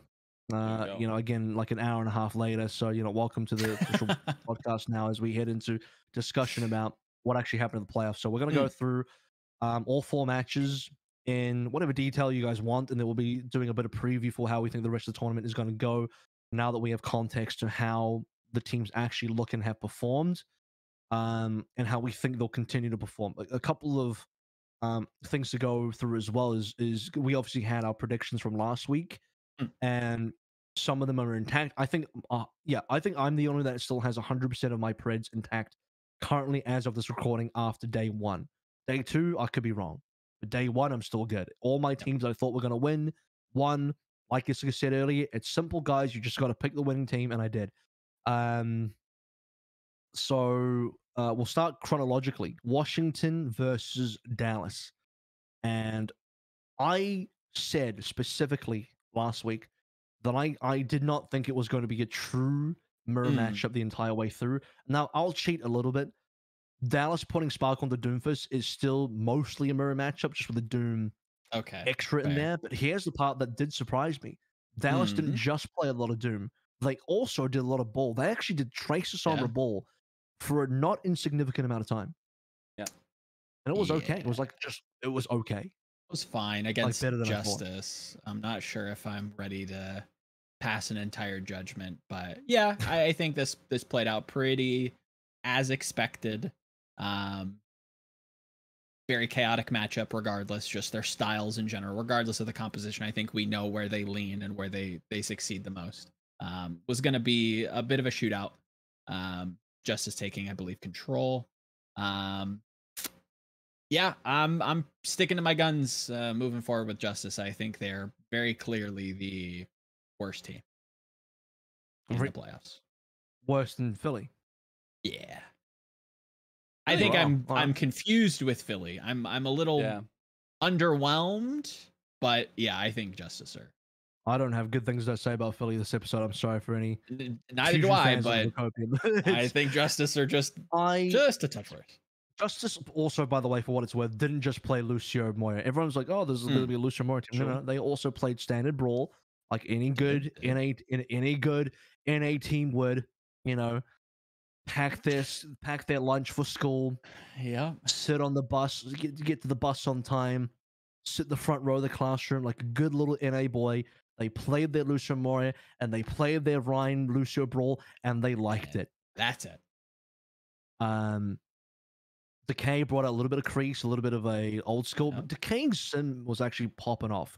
At various points, I thought Decay Sim was much better than Sparkle Sim, but the difference maker for me was obviously Sparkle going on Dim. I think partway through, and this is also why Decay kind of stopped playing the Sim, and for people that don't realize, Sim gets hard counted by Doom because of Doom's ability to just access Symmetra on the backline and instantly kill her in a way that other divers like Tracer just cannot do. And also having the ability to just counteract shields and punch through Photon Barrier, Symmetra ultimates, and all that kind of shenanigans, dive past Symmetra turrets instantly with all the Doom's kit is beautiful for destroying this hero specifically. And when you have the best Doomfist in the world on your team, Sparkle, I stand by that comment, he makes that hero look both A, easy, and B, OP as shit. Couple more comments I made about it was, I think this is going to be the last time, not that game, but this tournament in general, that we are going to see Doom in its current form, because I think Doom's going to get reworked a little bit. So enjoy it while you can. Okay. And I don't think this is a meta change. I don't think this is a meta evolution. I don't think after this, everyone's going to be, oh my God, we should play Doom. No, Dallas get away with it because they have the best Doomfist in the world. I think there's maybe one other team that I think could get away with it. And they've already done some silly stuff, but we'll get to them. I agree. Drop the name. We don't have to talk about them yet, but drop the name. I think Chengdu could. Who? Jinmu. Leave? Jinmu. I think they would. No, I don't think they will, because I think Chengdu would rather play Pharah into that matchup than the Doom. Consider the Doom is played into the Brawl mirror to specifically counter a Symmetra. And if you're Chengdu, you would rather go Pharah. That's more your bread and butter. The only other team that I can see putting in any sort of time on Doom is more like Lip on Shanghai, in my opinion. Okay. That's my honest opinion, because I think Shanghai are willing to go in that direction potentially, and I trust them to get it done as well. But I will say, like, the way Sparkler was running through that looked so easy, dude. Like, the amount of triple kills he just got straight up got, and they didn't have any idea what to do. Like, I think, like, the less people that play Doom, the better it will be for Dallas, because you could just kind of pull it out in a like if you think about it, right? Who told me this? I talked to someone and they said like they thought it was completely nuts that Shaw could win an entire season just being good on control, and like one other game type and win the Overwatch League that way, right? And like if you're just good, or if you dominate like control and then you need just one more map and this one-off chance with Doom picks that nobody else plays against you in practice, yo, it's so easy to just get that one map that wins you the best of 5, right? Yeah. It might not save you the best of 7, but like the best of 5 format is like super good for these types of picks. Yep. He brought out Doom on more than one map type as well. This wasn't just like a control only thing. Yeah. I think, like you said, it is an answer in the mirror or in compositional matchups that look or act similarly in the mirror. I don't suspect, and I could be wrong, I don't suspect that they'll be playing it if their opponent, which their next opponent will be playing Dive. I'd be a little surprised if that actually comes out. So I think they have that tool in their back pocket to kind of shake up the mirror, and that's probably it. It's a good anti-NA strat. Pretty much. I think this type of stuff from Dallas dominates NA. And this is not new, by the way. No one look at this as I'm talking about it thinking like, wow, Sparkle and Doom, never seen that before. No, you've seen this before. He's played this shit all season long. Yeah. He's pulled this out as a pocket pick at every single stage. And Doom got a buff. His media strike resets his cooldowns now. It's a minor buff. Some people said it's OP. I'm like, that's bullshit. It's minor. Don't get caught up. Doom's slightly better here. His neutral gameplay is still the same. Fun thing I was watching and I noticed about Sparkle is that he would, especially on the control in the Li Jiang, he would swap the Doom after the first fight. And by the way, Dallas do a really wacky thing where they then put Doha on the Sim and then Sparkle goes Doom. So they actually swap 2 DPS. I think the correct thing to do would be to put Doha on a Mei, keep the Mei, and drop the Sim entirely. But that's just my opinion. So they swap it over, and within one fight, I looked at this and recorded, within one fight, Sparkle would consistently, on Doom, get 70 to 75% ult charge on one fight after swapping after the first fight. So he's coming back second fight at a disadvantage 0 charge, ends that fight on 70 plus. It's incredible.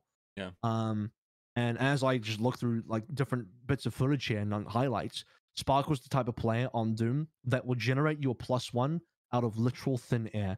This is partially why I think Leave is the best player in the world and why I rate Leave, Flitter, Lip, Sparkle, Yaki, these players super highly. There's more in there like Decay, so I'm not going to name every single player, obviously, but players that can just give you an instant +1. It's like, hey, would you like a player advantage? Boom. Sparkle finds it for you on the Doom. Yeah. It's instant, it's uncounterable, and it's hard to play against. And I see Sparkle drop in on top of guys like Mag on a Rhine, delete him. Mag's maybe on 300 HP, but he's deleting a 300 HP Rhine, like boom, like that, and then he's gone and you can't punish it. He's just literally out of the fight. This is what the kid does on Doom. It's incredible. Yep. I think my only other criticism I would say is, I mean, it's not even necessarily just criticism. I thought Jexa had a sizable support diff over our friend with Closer. I said it in the play-ins. I'll say it now. It's not great. It's not great. I think unironic Lucio diff. Yes, I do believe that. Who was better? Jexa by far, like not close. I think decision making was all there. Sure. Closer was better on Li Jiang. Outside of that, Jexa was better. There was a couple. That's fair. 100%. I think that was more Dallas doing some odd positioning. Like Closer actually got it. Like I recorded, he had something like 7 final blows on Li Jiang in the first 2 rounds. Trajects 2. Obviously, final blows isn't like, that's not like the prime stat I'm looking at for Lucio's or anything. But you know, he died a lot less than Jexa. He wasn't caught out as often. He had a sound barrier up. Jexa was far behind in sound barrier because he couldn't do the damage and he couldn't stay alive. Which, you know, you could attribute to maybe the rest of Fuel couldn't keep him up, different numbers of reasons there. And it was so wacky, this Lucio matchup, that halfway through, I think by the second map, I was talking to my chat and just like, guys, did Closer and Jexa like swap accounts or something? Because Closer was hard gapping Jexa, and now Jexa's hard gapping Closer. Like, what's going on? If I'm going to be honest, I think you look at like, I think it was Garden's first fight on Li Jiang. I think Dallas rolls out and they have like this big concave where like half the team's on the point and half the team's just kind of sitting in the courtyard and they're playing this rush. And it's like, you guys are just gonna lose that. Like 10 out of 10 times. You have half your team not playing with a shield and half your team is playing with a shield. What do you think they're gonna shoot? What do you think they're gonna speed on? Dallas did not start this series very, very well. I was pretty disappointed, but ended strong. So I'll choose to remember that. I just looked into what AVRL said earlier about like players that have the ability to just give you a +1, and indeed, I mean, like having looked at statistics early in Overwatch, like a good DPS player would get like 12% first pick, right? Now, DPS players across the league have caught up a lot. So, like the median currently is 8.3%. But, bro, Leaf is sitting at 19.3% first picks. So in 20% of your average fights, Leaf just gives you a player advantage. Yep. 20%, bro, on all heroes combined over the entire season. How high season. is that than the next guy? Interestingly, next one is Mirror at 18.6. Okay. And then there's a gap because, like... Others, like, in that vicinity at the top are Kai at 17.4. Interestingly, Eileen at 17.4. Striker at 17.6. Like, bro, that's 17.6. Like, that's still 2% less than Leaf. Yeah. You understand how nuts that is? Like, we're talking about fucking Striker here, you know? Fleta, 16.7. Where's Lip? That's Lip. 15.5. 14.5. Sombra doesn't have the same capability to generate those other heroes, to be fair. What's interesting about that, Yiska, is that it's not just a +1 for 6v5. These players could also bounce you back from 5v6 into a 5v5 as well. Yeah. They can also even up a deficit. So we're talking about players that if you want an advantage, boom, here's a 6v5. If you're down, you're now even again. Just shit like that. And that's what we're looking at. And I felt like Decay ended up being lost a little bit in this series because I felt like he was doing super well in the sim. Talking about Justice a little bit more because we spoke about Dallas plenty. Decay had a great performance on the sim, ended up being his best hero. And I think he went back to sim multiple times after he realized his Kree and Reaper weren't that effective. I think Reaper's one of his other most played heroes this season, and it wasn't doing that much. And Dallas Field even gave him some Winston comps because Dallas Field was surprisingly flexible. As a team that I always felt like was inflexible, they were surprisingly flexible because you saw not only did they play Ball, Tracer, Sombra dive comps, the Shanghai Classic, they also play some double bubble with Hanbin on Zarya. And I'm a notorious Zarya hater because I think she's a poopy hero. She's not good, but Hanbin looked mega strong on Zarya and was straight up carrying fights. And obviously, there's the coin flip of Zarya. If you land on the head, she's got 100 energy. She's farming up. She's crazy. But if you land on the tail, she's just a throw pick. She's a bubble bot. 0 energy, just throws. Is completely useless as a hero. And that's why I don't like her because I think she's too feast or famine. And I prefer heroes with a bit more consistency. Anyway, Hanbin rolled heads multiple times. He's like, flip heads, flip heads, flip heads. He was just completely high energy the whole way through. Which when you're off then pocketing Sparkle's Doom with the bubble from Hanbin, you're getting some real work done. So there was that. Justice couldn't get past that comp. Wasn't super pleased with Bebe Closer today, especially I think Closer had a rough game, really poor game. Assassin was not on his signature Sombra. I think that's a problem for Assassin as well. Like this guy made a name for himself on a Sombra, and Justice just don't play any of those comps anymore. Like why? It's kind of strange, right? That's not to say they didn't go him at all. They still played Lucio, Moira, and Assassin will go back on Sombra. They weren't winning those matchups because Doha would also go Sombra, and Doha's one of the OG good Sombras in the league. Sparkle's Tracer alongside that for Dallas Field. Dallas Field were far more willing to play an actual dive than Justice were. And Assassin's main was just okay. He actually got picked by Sparkle's Doom a lot as a main, which I feel was weird because you got a lot of HP as main and you got an ice block and you still die. What? Have great defensives, yeah. That really shouldn't be happening. Yeah. Honest. Yeah. Kind of where I'm at with kind of hit the nail on the head. Like Justice just won't play dive. They don't see it being successful. I think this is, like you said, this is the good NA boy team. They're going to come in with the rush. They're going to come in with the Lucio Moira. That's their bread and butter. If you take them outside of that, it's going to look pretty tragic. That's where I look at Philly and I'm like, all right, at least you're willing to play it. At least it looks okay. At least you're battling, the Gladiators on Assault kind of close. Justice outside of that, it's rush shitty and it's bad. Any other comments on Justice before we go to the next game? I'm excited. I'm interested to see what that game versus Atlanta looks like because I think it's gonna be quick. We'll get to that. Yeah. So next chronologically was Glad's Philly. You already had some thoughts about Philly here. Do you want to just start us off then? You had some thoughts about Philly already. Sure. Yeah. Glad came out. Glad's played what I expected. It was very interesting to see Philly trying to take them into the Orisa matchup. Notoriously very happy with the Gladiators support line being able to kind of take that matchup and do something unique with it with the double flex look. There's really not any other teams that can kind of match that. We tried to a little bit, then tried to move Asher onto Mercy, I think, at the end of King's Row, if memory serves. Wasn't really thrilled with their Reaper looks. I thought that was very pushed, very forced. It really never landed. It seemed like they were trying to adapt mid-match, which is something I do respect and I commend them for, especially against a team that, let's be honest, they're not going to beat. So they tried a lot of things. I expect them to be coming into the losers bracket with some things tested and some lessons learned, hopefully. But yeah, this kind of went as expected. The only thing I can really give Philly is I'm glad to see Shockwave on Echo. I don't think he had a particularly good game. I think he got picked quite often. And I appreciated their flexibility. Outside of that, Glad's kind of handled business as I expected.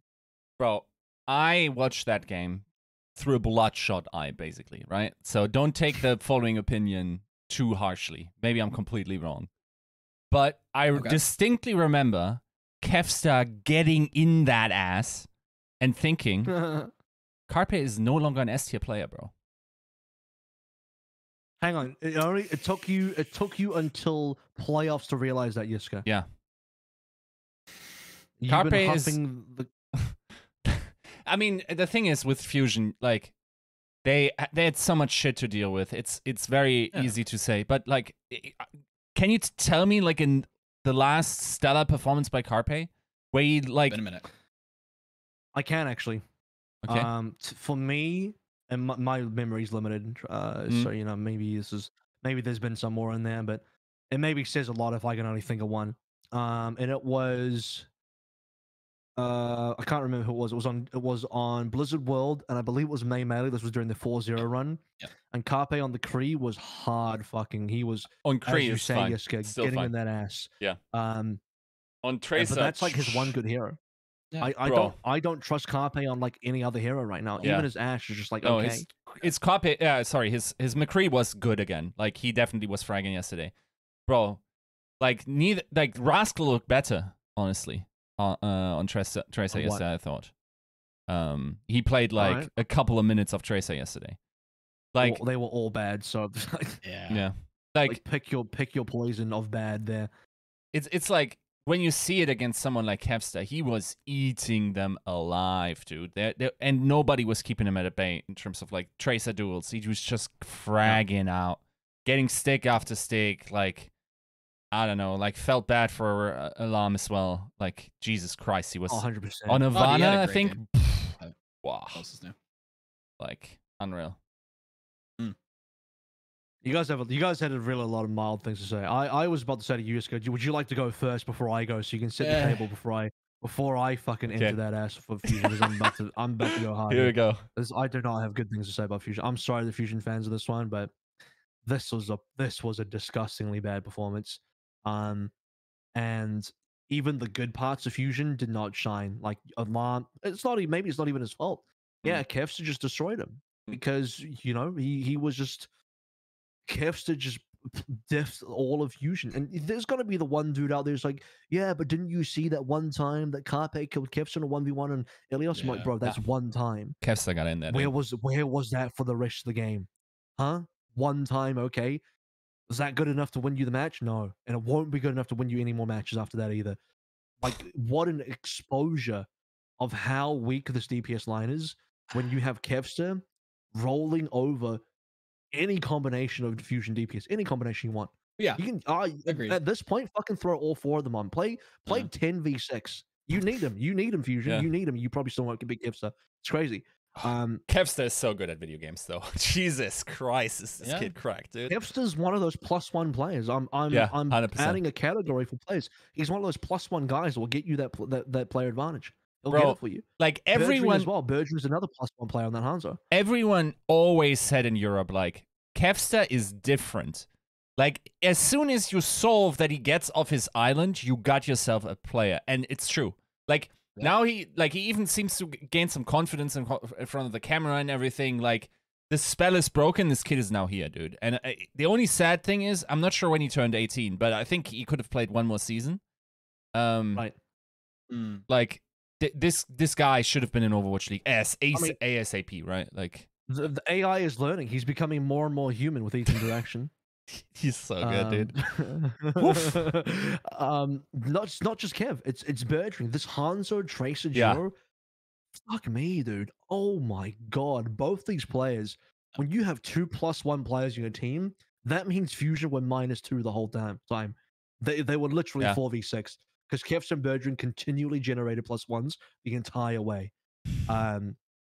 And you have a situation where, okay, what was the map that Fusion won? Because just because someone's going to be like, yeah, Fusion won Anubis. Fusion won Anubis. Yeah, you can't forget the Fusion won Anubis. All right, okay, Glad's had a strange and very NA-esque point B attack that just really never stuck.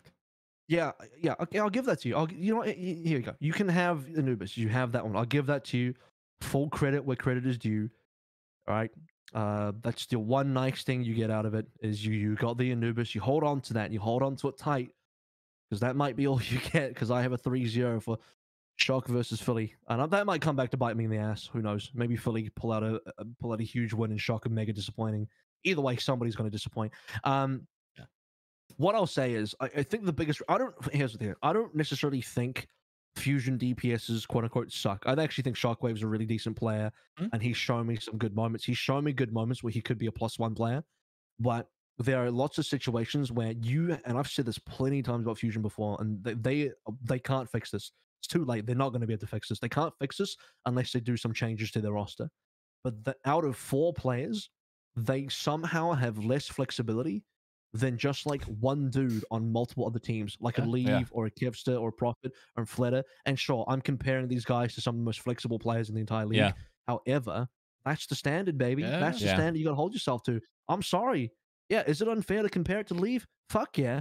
But guess what? You're going to have to fucking play against him, and he's going to dominate you. And that ain't going to be fair either. It's not going to be fair when Leave shits down your throat. So, this is a situation where you have 4 players on DPS-wise who have such weird hero pools that you cannot make good DPS compositions because, and let's just bring out the fact that Rascal came in for Havana. Like, I see why he's done that. I know why Philadelphia Fusion have done this.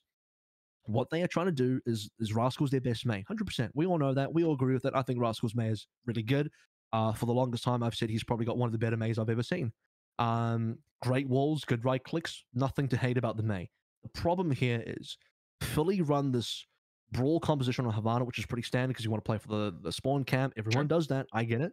Rascal comes out on May, Carpe comes out on a Cree, and you're in a situation where you are going to full brawl, and this is like prime Philadelphia brawl.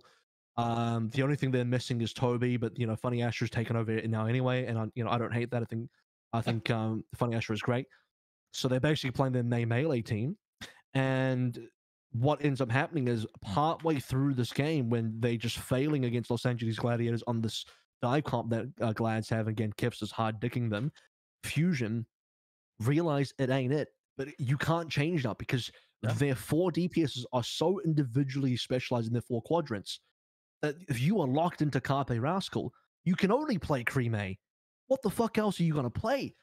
And somebody will say, "Oh yeah, what about the Tracer Genji, bro? It sucked. Yeah. It sucked. Rascal Genji, it ain't it. It was shit. This isn't 2017. Absolutely. This isn't Chengdu Panthera. Can't be doing that shit anymore. It's your ACL don't work that way. Real talk. The only guy on that team that I have any confidence in being an absolute hyperflex and has demonstrated as much is Shockwave. I'm sorry. That's the guy I'm plus oneing. Everyone else, you got to play for your slot, buddy. Like, that's unfortunate. Like, and that is kind of sad for Shockwave's season, because I think Fusion's season generally could have looked very differently if that kid had gotten there earlier, had more time to develop that, and actually develop into a hyperflex. I don't think he ever gets close to Kevster in terms of like just the elite carry prowess, but he can be like 90% Kevster. I think that's fair to say. You would still need an elite tracer. You know the one consistent fact in all these players outside of Arns last year, who did all of that only on like a Widow Ashe, is pretty much all these guys have tracers. Yeah. And when I say have a tracer, I mean like a good fucking tracer. Dominant. Not some takeover games. bargain bin tracer like, oh yeah, get this one at a discount. No. This is top shelf shit. You need that black label tracer, otherwise it's not gonna work. Yeah. It's kind of funny. Okay, I get. This is my profit moment, but like in a way, every flick. Listen, you didn't vote for the guy, okay? He didn't get any votes. You didn't vote for him. None of the community voted for him. It broke my heart, man. It broke my heart. Like, could have one of you like other people that don't actually really care about that award that much and don't actually sit down for several hours to actually evaluate, go through stats, rewatch footage. Could have one of you given him a pity vote, just like, you know, because, and like 0 people voted. Like everyone else got a vote. Like Hanbin got votes, Pelican got votes, Shy got votes. Like could have any wait, Shy for MVP? Shu is fine. But like but point being, if you think about it, the way Hyperflex CPS nowadays work, Prophet was the first one of that bloodline. Meaning having the Flex CPS on lock, and yes, he didn't have like a Widow or whatever when it was required. He never needed to play that though, because he had Bertring with him. But like having an elite tracer and then other elite picks on Flex CPS. Now that's the requirement in the Overwatch League, pretty much, right? Like everyone else is like that. And no, Prophet isn't just a projectile DPS with a tracer, because he also very demonstrably had one of the best Ashes during the time. So that clarification or like limitation to his hero pool also doesn't work. Generally speaking, Prophet will be a good player if you give him time to develop on a hero. As we saw, garbage on Echo last season, now arguably top 3 Echo in the league, at the very least statistically. So, but every DPS player is like this, right? Like you start with an elite tracer and then you build up. And if you don't have anything, all of that, like you can't just be. Real talk, I don't think Striker would have even been that important for the Shock this season, just because, like, yes, he has some other picks, not to the breadth of that is required at the moment. No, but I think other people caught up on Tracer. I think other people caught up on Tracer as well. Yep. Fair. Yep. Fair. No, like, I think Striker's hard carry performance on Tracer, who he was very clearly a different beast. Those days, even if he had continued developing, are clearly, like, he would have very clearly been in the league of everyone else. Not everyone else, but the top guys. But within, like the S-tier tracers. Yes. Maybe not leading the pack, but within that pack. Yeah, within Leaf, within Kevster, Prophet,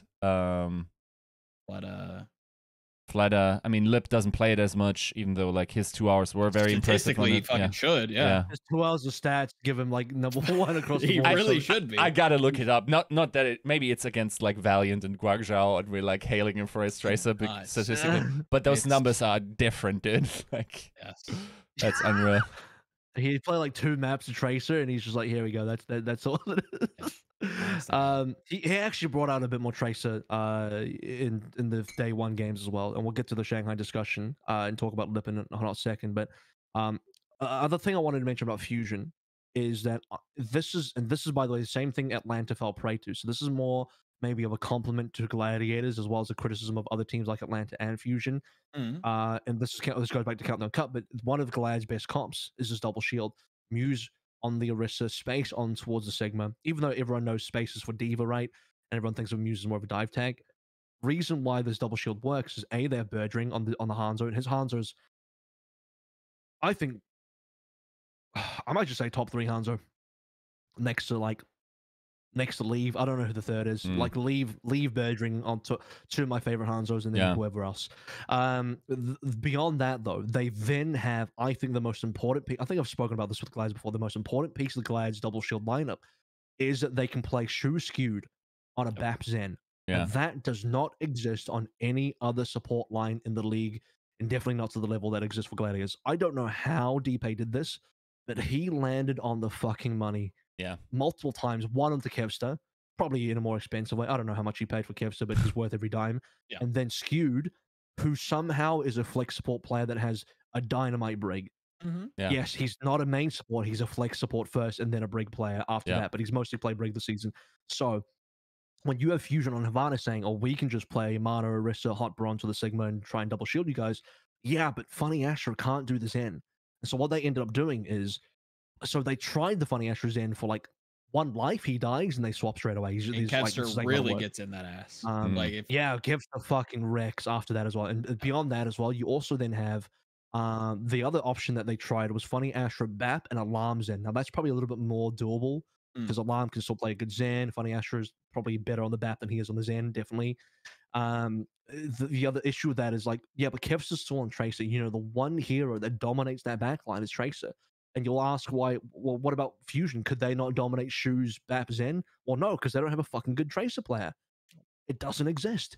So Shu Skewed get to play this BAP Zen, which is heavily favored in the Shield Mirror, and Gladiators just win the Shield Mirror. It's the exact same thing they did to Atlanta and Countdown Cup. It's like no one learned.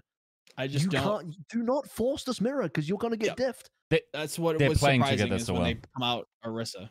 Yeah, no, they look fantastic. You can't really play Orisa into Glads because you get into that jungle gym of, okay, we'll go Orisa and we're going to go double flex. What are you going to do when your shield goes down in 0.2 seconds? Bro, right? Like you can't match that. And you can't ignore them. Just don't. You can't. Dude, the way they coordinate windows now is just like at every given moment, there's basically what it is now is you have a, like, what's the StarCraft unit called that can go invisible and launch nukes? Ghost. Like, you have a ghost sitting there, like 2 ghosts, and they will launch nukes up on you, and you better kill them before that nuke goes off. Because these guys are, like, as soon as Shu has window, these guys are teaming up and now throwing bombs on you. And if you're dealing with Muse at that time, you're getting boned, my dude. Like, the amount of damage that backline is able to just, like, focus and fire out in that moment. Dude, yes, Fusion didn't have a great performance, but my god, like, Glads looked scary there. Like, that is a team...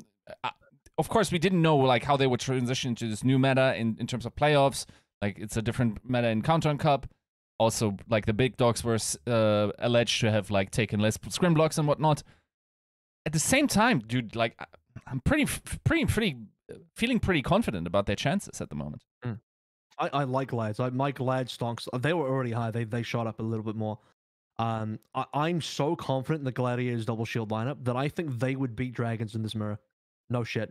No cap right now. They would beat Dragons in this mirror matchup. Yeah. And here's a caveat to that: is Dragons will never. The Dragons are smart. They will never give you that mirror. Dragons are smarter than Fusion Atlanta. Fusion, for some reason, opt into the mirror. Like, what the fuck are you doing, guys? Come on. You cannot be this stupid. Shanghai the Shanghai are much smarter than that. They will never give you that mirror. Instead, they will play Tracer Sombra. They will penetrate your backline, and Shu Skewed on this BAP Zen will actually get punished because the DPS duo of Flitter Lip have the capability to demolish a BAP Zen backline. If you try and play something greedy like that versus Shanghai's, you're going to get dominated. So Shanghai don't have to ever worry about the mirror because they'll never give it to them. But versus teams where Gladiators, like on Havana especially, by the way, those Fusion's map pick. Fusion opted to go to Havana. They went to Shuvana for a reason. I'm like, you guys don't want to win.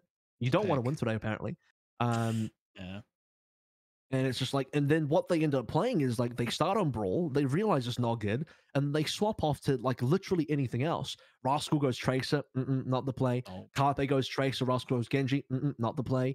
The only winning play for Fusion is they dominate in the Rhine Brawl Mirror matchup with Rascal and May. If they can't do that, they literally don't win. That's my problem with the flexibility or lack thereof on their team, especially in the DPS lineup. That costs them that because every other combination every other DPS hero combination they can then run with who they got remaining ends up being ass. And it's also super predictable as well because you know if Shockwave's been put in there, he's going to be in the Ash. Shockwave is only playing Ash when he's been put in, with the exception of a little bit of Echo on the side as well. So you know those are his two heroes. You know if EQO's in, he's probably playing either Genji, Echo, or Sombra. Yeah. Actually, he doesn't even really play the Echo, so it's just Genji and Sombra, really. Yeah. Though that's what EQO is going to be. Maybe the mild Tracer, but you're not scared of that. They are the most predictable team in terms of what lineups they're going to run and what their team can actually execute. You can find and poke holes in them so heavily. And I remember watching this game live and talking to my audience on stream, and I was like, they're just getting not just like player diffed in certain areas, but they're getting majorly comp diffed. I actually felt like Fusion lost in the hero selection screen. Forget about playing the game. In the first 30 seconds of the game where they select heroes, lost in just draft. fucking give the victory to Glads right there. Just finish. Just forfeit right then. You've lost to this selection screen. It's done. It's rough. It was rough. I'm not gonna lie. I don't know if the play-ins cushioned the blow for me. I was very upset with how they looked versus Seoul. I thought that was way too competitive. And yeah, I think this was a difficult matchup and will continue to be a difficult matchup for a lot of people. I think Glads is a weird puzzle to crack. Yeah. You know what's sad? I remember saying this on stream as well. I was like, the way you fix both Soul and Fusion is you combine the best parts of both teams, and then you finally have one functioning team. You take the DPS from Soul and you put them with Fusion, and that's it. You finally have one functioning team between then two you have a good team. Dysfunctioning ones who disappoint their audience, who disappoint their fan bases constantly. Yeah. That's the sad thing with both of them. That's why the Soul Fusion Spaghetti Bowl is so epic, because of where all of that kind of lands. True. But I expect good things for Glads. Fusion, a little rough. I don't know, man. I don't know. What can they fix in 24 hours? I don't think they can. They can't. They couldn't fix it over the season. Before anyone says, what about the visas? What about X and Y? I don't know if that would have done anything. If you got all your... I don't know if that Poco can help you. What is Poco going to do now that can get you a win? The problem isn't your tank line. The problem is your DPS line. You don't have any more. You have all four of them. If you had all four DPS at the start of the season, you'd still be running the same issues. Yeah, I'm sorry. That's the truth. I'm not gonna lie. I think this was just a stylistic mismatch, and we'll get into their later matchup. I think it's gonna be a little bit closer than people expect. Any final thoughts on this before we move on, and we can actually talk about that matchup a little bit, or we can talk about some of the teams involved in that matchup a little bit.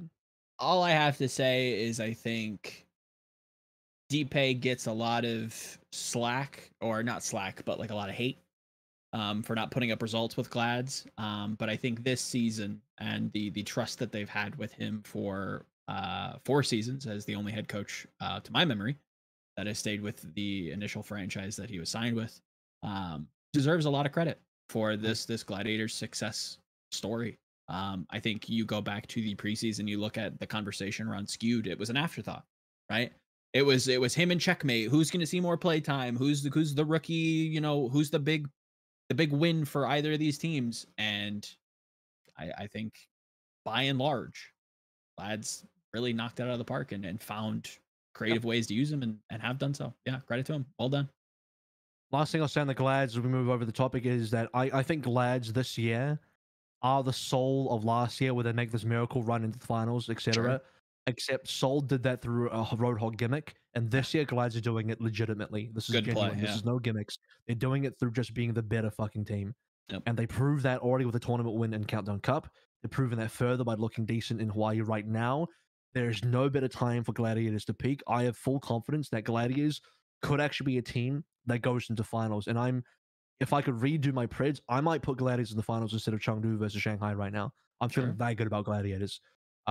So, you know, I think DPay's knocked it out of the fucking park. And unless Gladiators drop the spaghetti now, I don't see any reason why Gladiators should not make a grand finals run this year.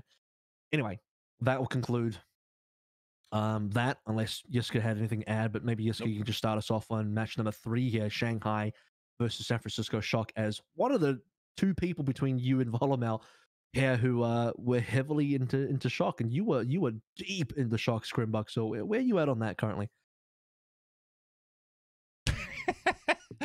That one stung, dude. Ah, that wasn't close.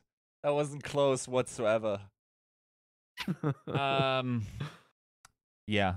It's okay. So, of course, like as people might have seen, I had an interview with Hanbin. I interviewed Hanbin and like asked him sort of the rhetorical question.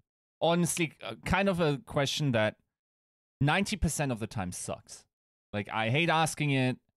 I was like, maybe there's something interesting there. So I asked him, is Shanghai going to be your biggest rival going into the playoffs? Because, like, I mean, there's this rivalry over the season, blah, blah, blah. Expecting fully for him to say, yeah, of course, they went to stage finals.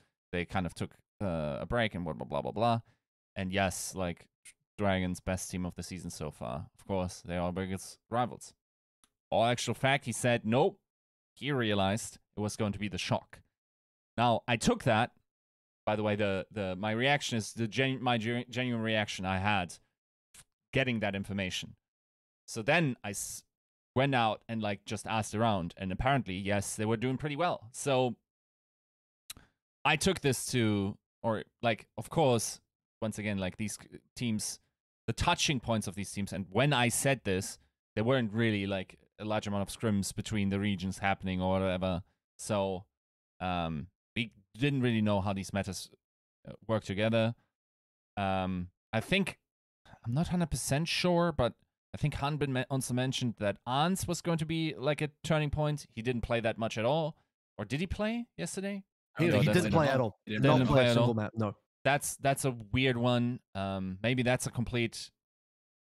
Maybe that's also information that I didn't follow that up with other teams. And maybe I'm misremembering this, but that was a big surprise for me. Yeah, I mean,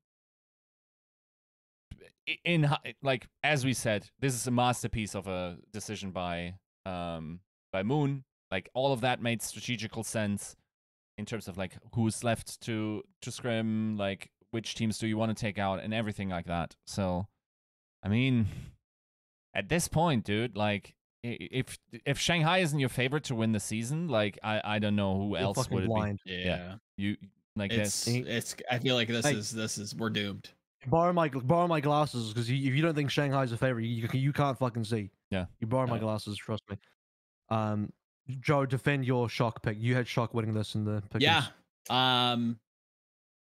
For what they showed, I wasn't super disappointed. There was definitely some points where I was hands on head and very confused. I agree. I expected more ons. I kind of expected more of that melee, like Ryan May, McCree type of composition.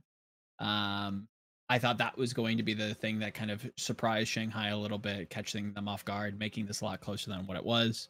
What we got was Dive and Lucio Moira, which I wasn't super thrilled by. Shanghai is tried and tested on that. People have tried it. It don't work. I don't know what you think you were going to do any differently. You don't have a super strong tracer. God bless Glister, but he just ain't it. Does not hang with the S tiers. Is a good player, don't get me wrong, but is he going to +1 for you consistently, like we've been kind of mentioning? No. Actually, by the way, interestingly, he's one of the best +1 players. Like he also has a pretty good overall, like, or all heroes. He's deceptively good statistically, which I will admit, like he just doesn't stand out for me either. But yeah, like doesn't seem right. He didn't have an abysmal season for sure. Yeah, I think versus other teams you'll see it, but not versus Shanghai. Yeah. Which is to be fair, right? Makes sense. Very confused on their assault. I'm not gonna lie. Hanamura was a pick and a half. I don't think there is a good pick for Shock there. My question was more towards how they played it, playing dive on attack and then playing their defense like it could have been on attack, running the dive composition on attack, and then running the Rhine May Sim stuff on defense. Like if you erase the side markers on who's attacking, who's defending, and you just look at the mid fight, it feels like this could have just been their attack, which is very strange. Some decision making errors on control, I feel like, cost them that. It was close-ish, but yeah, Shanghai all day. Well prepared. Yes. What can you say? I have a couple thoughts. I start off with so the first map was reasonably close. Mhm. FD God actually came out big. I enjoyed that FD God came out of Lucio. I thought that was something that was missing from the Shock for a while. Like they for some reason just don't trust him on the Lucio, didn't fit with the team, a number of reasons, whatever it is. And then to kind of have Krusty or the team come out and confidently say, "Yeah, we'll put FD God back on the Lucio," is a big sign of turn of um a sign of confidence for the Shock to do that, and I think he did well, especially on the well map where he actually got some boops as well. Yep. So just use the term "well" 3 times in one sentence. Love it. As Shock had their best map on that opening control, but beyond that, I mean, you're up against a team where you have to know that there are so many good options for the Dragons. First of all, you want to play Lucio and Moira. Dragons are like the goated team on Lucio Moira. They're better than Dallas at it, as proven by June Joust. Like they beat the best Lucio Moira team. Like you could even say the inventor of that Lucio Moira comp in Dallas. Shanghai turned that shit around in 48 hours and beat them. And they don't even have to play it again. They're so good at it, they don't have to play it again, but they know how to play against it. And you see that defense on Hanamura where Fled is just on fire, and it's just like, you can't touch him. You can't touch Lip on his Ash either. These guys are so far away, rating so much accurate damage on your face. Chalk were constantly -1 that entire attack, and they were relying on, I think, Glista Sombra to get some value, and it was just like, no, it missed. It just doesn't hit. You're gonna have to catch both Flitter and Lee Jagon. And then on top of that, you still have to deal with Fate, Lip, Void, and Izyaki, and it's just they could not get any value. And then, like you said, they go towards the Brawl, they go towards the Ryan, which gets hard farmed by Flitter again on the Pharah, and it doesn't take too long. To defend Hanamura, I will say one thing for Shock. In their defense, people criticize them for taking Shanghai to Hanamura. Like, why would you do that? There's like a good map for Shanghai. I disagree. I remember specifically casting Shanghai games during the season, and they had bad Hanamuras specifically. And I remember saying on castles, like, if you're an NA team, I said this almost word for word. I'm paraphrasing a little bit, but almost verbatim. If you're an NA team watching this right now, this is not a good map for Shanghai Dragons. They do not perform their comp style well on this map. This is a weakness that they're gonna have to fix for X or Y tournament they're going to. It was either June Joust or it was Summer Showdown. I can't remember which one. And lo and behold, I'm not going to say that the teams watch the VOD and listen to me. They probably saw it themselves. They don't need to listen to me. They can just watch the VOD and see that the Dragons weren't particularly good. And I knew it was going to be Hanamura as well, because this is typically not, why people might ask, and typically not a good map for Ball. Even though on defense they ran it. Ball, and this is the other thing you have to remember as well. People will only look at A in a vacuum and be like, well, it's clearly good for Shanghai. I'm like, bro, we didn't get to B. If we got to B, it's a totally different game. 100% a different game. You can't even play Ball on B on attack or defense. It's like a completely trash hero. You have to look at a very different Shanghai team. They're not going to be able to run the Echo. They're not going to be able to run the Fire. And pretty much has to be, you can't even do your normal Tracer Sombra Ball comp because Ball's so bad there, which means you're going to end up with Shanghai on an Orisa or a Rhine comp or something else, or the double bubble or Winston Nano, which is super weak. And I think if we go to B, Shock would have performed well. The problem is obviously it's not, they didn't get to B. We didn't make it to B, so we never got to see that. But Hanamura is bad for a dive team like Dragons, specifically because of B's design. The Dragons got so good at attacking and defending A, I guess it just doesn't fucking matter. Yeah. And I think this goes for Temple as well. This Flood of Pharah pick on defense really is going to throw teams for a loop, and that's why I say Shock really doesn't have a good map here. Yeah, it's a weird pick. Again, I think stylistically it's a weird puzzle, much like the Gladiators, to kind of figure out. Assault for a Dragons is a little puzzle box. You have to play so differently to, I think, a lot of different teams that you'd be scrimming or practicing for or preparing for. That that's not something you have in your toolkit. Yeah. I liken Shanghai to a raid boss fight. figuratively, obviously, because they're fucking insane, but in a more literal sense, because I feel like there's different phases. And Shock going on this boss run, they didn't get past the Flitter Fire phase. You're like, okay, here's your boss run. And there's a bit of a reference here because Shock released a kind of actually quite cool content recently on their YouTube page where they played against a workshop boss, which is quite funny and interesting watch. They beat that boss, obviously, but Shanghai are just a much better team. Where there's a phase of this boss fight where Flitter goes Farah and Shock just wiped time and time and time again, and they couldn't get past him. And this is where we start questioning, well, where the hell's Arns? Ballista's here, but they're not playing that much hit scan. Yeah. You'd have to imagine Arns is the better hit scan anyway. Would that have been enough to get past Flitter? Okay, maybe you get past the Flitter phase. Great. This raid boss phase you've defeated now. Let's move on to the next phase. You still haven't seen, they still got a Tracer Sombra in them. They still have multiple other picks. They've shown echo compositions. They actually showed some of that on King's Row. What else we have? We have some Winston dives here. They can play the Lucio more if they really have to. Again, they showed they're as good, if not better than Dallas Fuel in that composition. Like, there's so many looks to this Shanghai squad, which makes them deadly. And Lip doesn't even have to play Sombra the whole time. He can go Tracer. He can go Hanzo. He can go any of the hit scans. Like, and that's just one look for Lip is just the Sombra. Like, you think he's just going to play Sombra? No. Yeah, there's just so much. And then you had the clear, I think everyone remembers, this was I think the best moment of the entire day, is the Flitter Echo MTD against Super, where he copies Super's Rhine, pins Super, cancels his Shatter, builds his own Shatter, shatters the backline of the Shock, and just wins the fight as a duplicated Rhine. That's that. It's going to be a boring one. I hate it. I can't stand it. But this is going to be a boring playoffs. Do any of you guys have any thoughts on Super coming in instead of Smurf for the Winston? It was a little strange. I think it probably is the safer choice, if I had to guess. I don't. On a Winston. Not specifically for Winston. That's where I have to lean that the coaching staff maybe assumed Shanghai was going to throw some different looks. Because it is bizarre, but. Yeah, Super I think there's probably exclusively played Winston on Ilios. Right. Yeah. When Smurf could have played it. Does anyone find that strange or what? That's where I have to assume that the coaching staff, unless it's that or like comm stuff, I don't know. Maybe they like Super. Maybe he'd bring some intangibles. I don't know. When I know that that's like a trap to fall into, but I trust that these coaching staffs prepare enough ahead of time to warrant that being a decision that's made. I'll say that. Any final thoughts, Yiska? Yeah, I mean, I still don't think Shock necessarily is down and out now, but I don't know. It's Dragons. Yeah, like you're gonna look bad versus Dragons. I mean, we said they wouldn't, but oh well, we said they were gonna do some different things. To be fair, but yeah, even then, it's still so much of a reach, right? Like. That's difficult. Imagine not having faith that Dragons would bin Shock.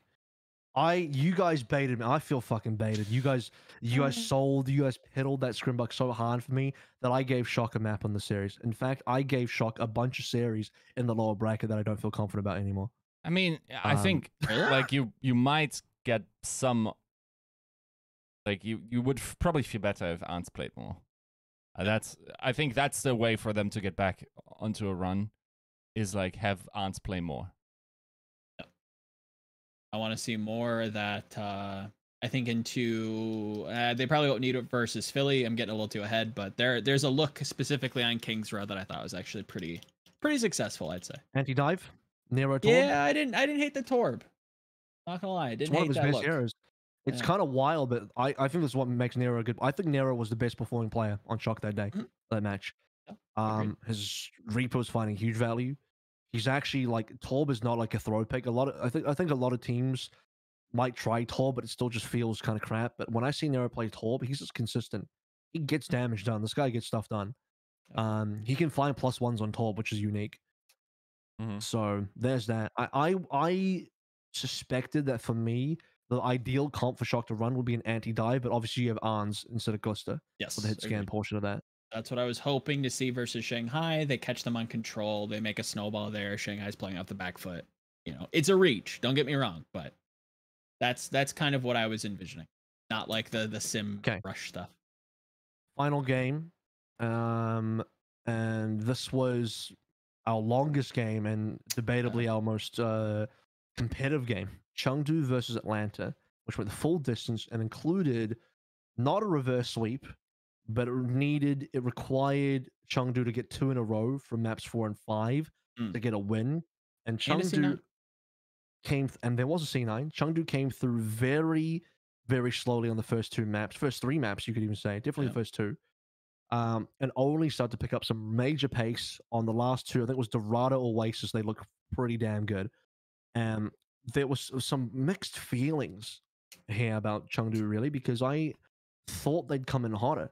And part of me is like, I think Chengdu on the first 3 maps looked a little bit uncoordinated. They weren't quite on the same page. They weren't quite getting there. And, they had made roster changes. Farway was starting instead of Monk now. Nisha's in the city of Eltal, and it wasn't for one map, it was for the whole series, which I thought was strange. And then they justified it later in the post-match interview by saying that Monk had apparently, or Farway had apparently performed better in scrims, which was like, all right, I see that, Roy. Roy, you can do that if you want. You can choose who's done better in scrims. I mean, that does make sense. You had Jimmu getting shut down big time by Kai. Can we talk about the fact that Kai really fucked that series? Like, my God, one of the big.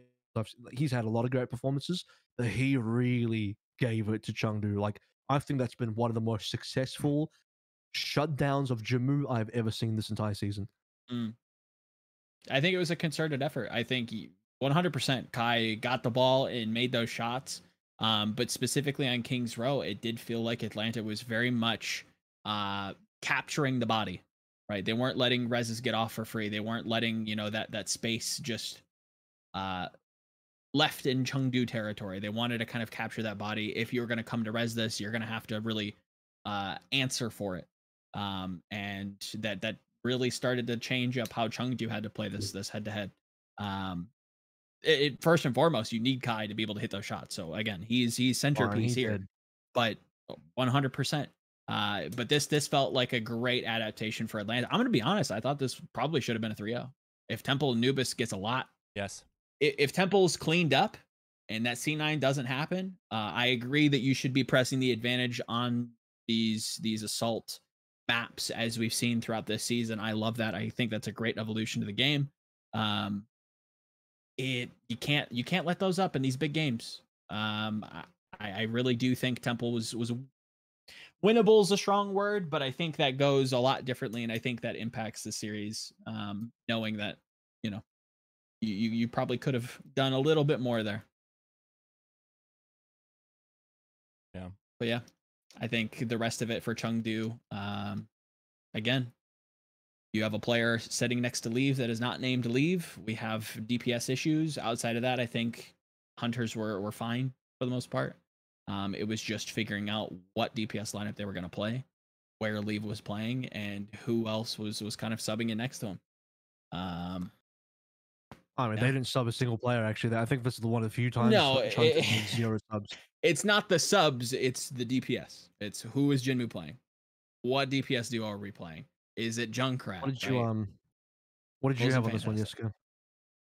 I mean, okay, so to be fair, like, I was barely lucid during the time that match. It was like I had like slept an hour, and then the match hit, I think 7:30 was when that went 2-1. But yeah, I think like it's a pretty important win for Chengdu for sure. Like getting that one is actually audacious in a sense, right? Like that, especially like Nepal and like the Anubis situation is like I think in most multiverses this is just a 3-0 and we're all like panicking for Hunters, but now they're actually still in the upper bracket, right? And that gives them time to figure it out a little bit. I was very surprised by the substitutions, to be honest. I think even if you see proper results in scrims, I'm not sure if you're trying, like, because think back, right? Like, when did these players come in this season? Usually when you're out of options. Like, you're deep in a series, like you're not sure your standard lineup has any chance. Were your scrims this dire that you had to pull Or you that? just give your starters a break thing. Yeah, I mean, my thing is like, my subs would need to perform significantly better in order for me to have confidence that they on match day can outperform my usual starters, right? Because it's not like either Nisha or Nisha more, but Fawe had like amazing amounts of practice and like experience in the Overwatch League so far, right? So, yes, especially coming in a playoff situation, that's pretty scary. But yeah, He's never played a full series. Yeah, I mean, in the end, you win that one. You made the right call, right? Like I can't really argue with the results, but I can say you got pretty damn lucky that tonight happened. Can I defend one part for Chengdu a little bit on King's Row? I think they okay, landed C9, but also Chengdu threw hard on King's Row by playing a Junkrat. Let's be clear, they played a stupid composition. And their justification for that is they expected that in the interview they said that they expected Rain to go double shield and they were going to counter with a Junkrat. First of all, I'm not convinced that's a good counter anyway. Just put Leave on a Hanzo, put Jimmu on a Sombra, boom. Play that. What the fuck are you doing with the Junkrat? Like, come on. And you know what? Let's say you actually counter the double shield. Rain just swap. They just swap to make your Junkrat irrelevant, which is what happened anyway because they never played double shield to start with. So it's a lose-lose. It's literally a lose-lose because the only way the Junkrat works is if Atlanta is stupid enough to just keep bashing their heads against a wall against it when you can just swap. My biggest Atlanta are going to be smart enough to swap. So my biggest like criticism of that pick was that they stayed on it. They stayed on it for I think like 2 fights on B, and I'm like, bro, you're not getting any value at this. Jimmu died and he didn't change. He respawned and Junkrat and kept playing. Yeah. Like you can't make reads like that on defense. Like teams at this caliber of play will abuse the fact that you can swap on attack. The attacker side has compositional priority, and they will make your read pick, whether that be far on defense or Junkrat or God knows what Bastion. It's not going to work. Yeah. They get to choose what they fight into you with. So you have to give them a standard, very even keel look. Yep. That's not where you get creative. I have an analysis for Kings Row, generally speaking, and it's that on defense, first of all, Kings Row A is heavily attacker-sided, and the reason for that is map geometry, map design, because of the respawn distance, obviously that's one, but two is attacker compositional counters so heavily favored, where the defense at all times, and this doesn't just apply to Kings Row for what it's worth, but this is a good example, is Kings Row defense, you have to choose such safe compositions, because if you do any pocket picks, you do anything weird, it is so easy for the attacking team just to play either a hard counter or a soft counter, and you are fucked. So every team on a defense for Kings Row A has to play super safe. Just look at what Shanghai did, and you basically just have to do that. Just play a standard dive, no frills, no extras, just a vanilla dive, and it covers all the bases well enough, and you just have to be a good team. Forehead. Chengdu going Junkrat is just like, why take that risk? Yeah. As I said, even if you get the matchup you want, you're going to get it for less than one fight when Atlanta Rain swaps. So it's just stupid. It's just stupid. So as much as people say like, oh yeah, they should have been a 3-0 and it would have been, if the C9 didn't happen. I mean, okay, well, Chengdu should have fucking not played Junkrat on King's Row as well. They could have easily started off with a stronger King's Row, but I don't know if that map, like, I think it could have been way closer, 100%. I mean, dude, it's not like Chengdu don't know how to play King's Row. They flattened Dallas Fuel on that map. Just for context, in some showdown, they destroyed Dallas Fuel on that map. I'll admit, if you go to C on King's Row, it's probably not a good area for Chengdu, but A and B are phenomenal for them. Outside of obviously when they don't play Junkrat, this is that's the caveat here. It's bizarre. Oasis was, I think, the most dominant map. It was a masterclass from Chengdu. You have far away on the Ana hitting that 6 sleep dart into Pelican. You have such a good ball map, generally speaking, for Gaga. This is where I think Gator's limitation on his hero pool starts to rear its ugly head around. If Atlanta were ever going to win this map, they could not allow it to get to Oasis. And before anyone says, well, what about, what was it, Ilios? No, it was Nepal. What about Nepal? Nepal is traditionally a good brawl map and not a good dive map. Yep. So of all the control maps, Brawl is probably of all the control maps, Rain probably got the best pick on Nepal. I don't know who picked the map, but Rain fucking got the dub here. I think maybe Chengdu picked I it think actually because they have the Chengdu high picked it, seed. yeah, Well, that's just stupid from which is Chengdu then. bizarre. Because this is the best I think map for Atlanta in this matchup. So they gave Atlanta a good pick here. So Atlanta got that, and they won that beautifully. Well done to them. And then Chengdu then get Oasis for the final map because obviously Rain can't just pick Nepal again. You don't want to give them Ilios. You don't want to give them Lijiang Tower. Even if you can win Control Center, you won't win Garden. You won't win Night Market.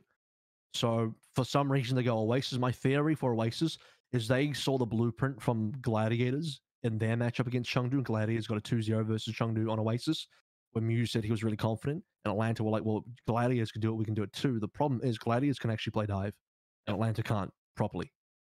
And on a big open map where Kai can't just sit safely and he's going to get hard flanked and hard dive by Gaga's ball, it's different. Kai did not have that. I think Kai in the first 3 maps was having a +2 performance. He was getting some mad value. And then in the last 2 maps, especially on Oasis, I wouldn't say he got farmed, but he got targeted a lot. He died a lot. And he didn't have that value anymore. Atlanta lost that piece of the puzzle. And I think that was the keystone. I think once you lose Kai and you don't have Kai in the pocket, you have your options of beating Chengdu drop significantly. Yeah. So Agreed. that's just what I noticed. No, 100%. Noticeable drop off. And yeah, I don't know exactly how to even read this game, to be honest. I liked Rain in the first half. I was a little uneasy with Chengdu throughout the series as a whole. I am happy that Rain are still sticking kind of to their guns, playing what works for them and finding success with that. That's great. Same thing with Hunters to a little lesser degree. But yeah, moving forward, this is going to be a weird litmus test for a lot of teams. I don't know if I'm higher or lower on them. So, speaking of moving forward, if we're all happy to wrap up on that as we begin to reach the end point of today's episode, which actually got a lot longer than I thought it would, as it always does every single week. This happens, but we're gonna do a bit of a preview of what might happen for the rest of the playoffs. Instead of just looking at the next game, we're not going to go like what's happening between Philadelphia and Shock for the next game, because by the time you watch this, that game might have already been played. So just generally speaking, where do you see some of these teams going, and let's start with the easy one is going to develop? Which one's the easy one? Shanghai Dragons. Let's say they're pretty easy, right? Okay. I think they have a good game versus Gladiators. Could actually be a grand finals preview, by the way. I'll just say they beat Gladiators. They play either against Dallas or Chengdu in the winners finals. I have Chengdu going through just because of previous matchup history, and then they beat Chengdu because of previous matchup history. Shanghai goes straight in the grand finals, and then whoever they face, I think Shanghai just too fucking good in this tournament. They win the grand finals. Yeah, it's a lock. Like, this is as telegraphed as it's gonna get. Like, there's no hiding this. There's no what if the Roadhog, what if, maybe London booms, what if the Vancouver Titans get their shit together. Nothing. No, this is a Shanghai victory. Anything else would be a catastrophic, astronomical, batshit upset. I don't know who. Glads is probably the best choice that I've seen thus far to be able to do it. And yeah, it feels like an easy prediction, straight to the finals. They're winning it. It seems very easy, very simple, logic and reason. I'm not sure it's that clear. I think will be like that match in particular will be a banger. I agree that Shanghai is of course like favored to win it all at this point. I don't think they are like a favorite to the degree that I hear in your language. Like, okay. I think Glads look pretty good as well. Sorry, who? Glads look pretty convincing as well. I agree that this is like a probably grand finals preview, even though I'm sort of intrigued by what Dallas can do. But yeah, otherwise I think almost all others, including Chengdu, Yeah.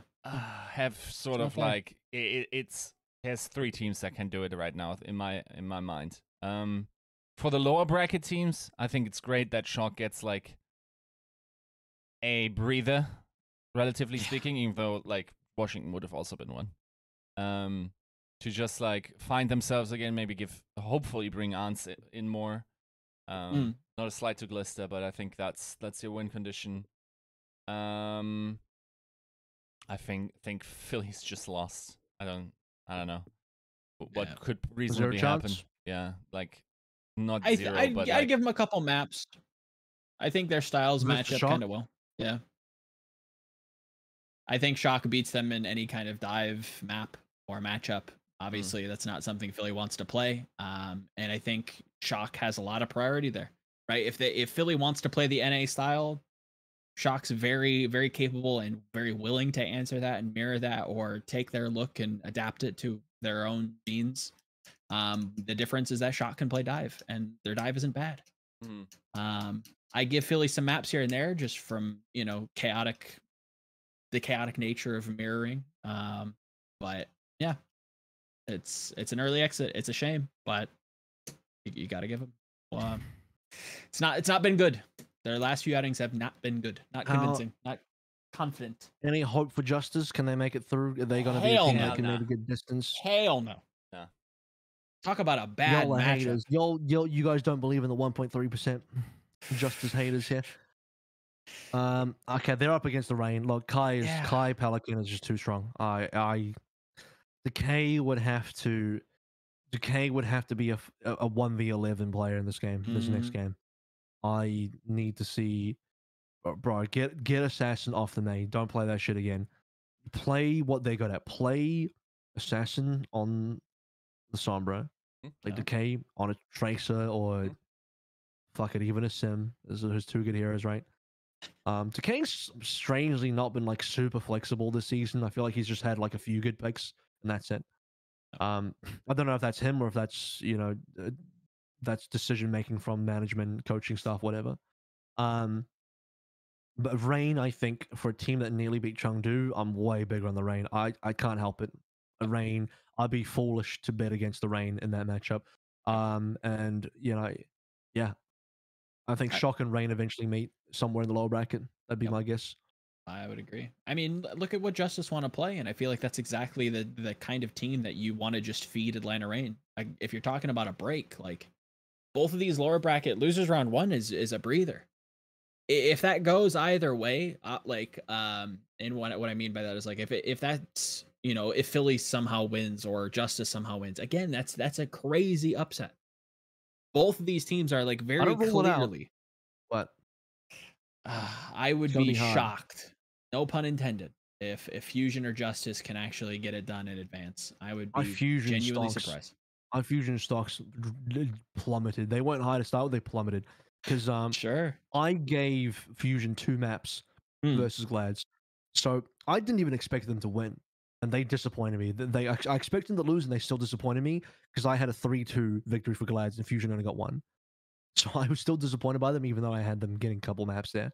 But no, yeah, I think it should be the highest seeded teams. Funny enough, this tournament so far has the highest seeded teams winning. And maybe that continues. Maybe that gets broken if Hunters can beat Fuel. I'm interested in Fuel, but I don't think Fuel have the same capability on their dive compared to the actual good dive teams like Glads, Dragon, Hunters. I think the best dive teams and those 3 will make it the furthest. Which means Fuel's time is limited. They are on borrowed time this tournament. Okay, you played some stuff versus Justice. Okay, you beat the Justice. Let's not get too excited here. You're yet to play against a Hunters level 2. And this is assuming Hunters show up and don't play fucking Junkrat. True. So assuming Hunters show up and play their real game, they're not stupid. Hunters actually play some Tracer Sombra, which is their best comp. You know what? Shanghai put out the blueprint. They said Tracer Sombra, Ball, best comp. And Hunters like, we might just not do that for 3 maps. What are you fucking doing, Hunters? Please just play Tracer Sombra Ball. Anyway, they do that. They get to go. I obviously have a Dragons Hunters in the winners final. And my top 4 is still going to be some combination of Dragons in the finals, locked in and probably and definitely winning. I said probably. No, I think they're definitely winning. and then a combination between Shock, Glads, and Hunters for the other 3 positions in that top 4. That's pretty much how I expect the rest of the bracket to go. Obviously, depending on when you actually watch this episode, guys, I might have been hilariously wrong by now. But based on the recording of this episode after day 1, that's what I see. I will say I don't know.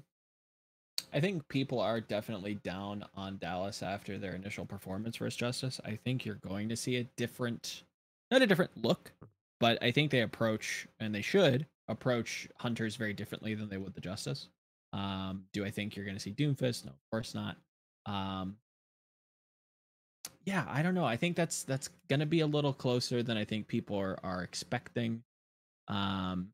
Partly due to how close Hunters ran Atlanta. That could have been, you know, some bizarre compositional things, some nerves, call it what you will.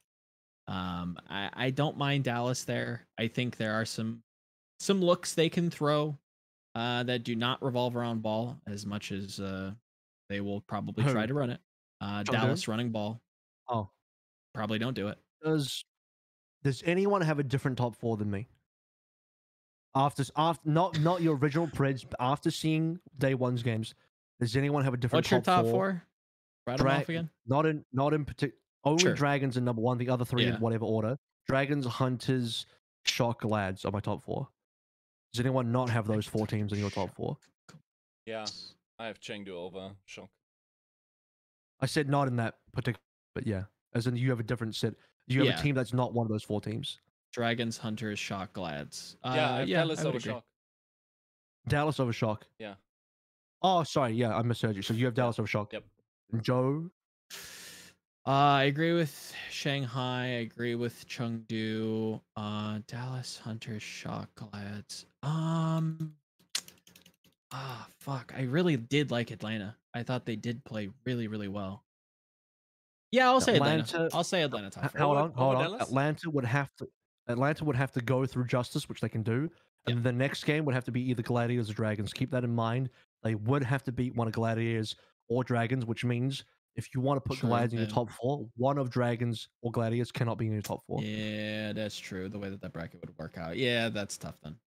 Just in terms of power rankings, I would put in Atlanta. But yeah, the bracket definitely makes that incredibly difficult. Yeah, Dragons, Hunter, Shock, Glads. I'll take that. Not mad at that. So are you dumping Scrimbucks here for Shock? Yiska, you're on the fuel train now. You're fueling up.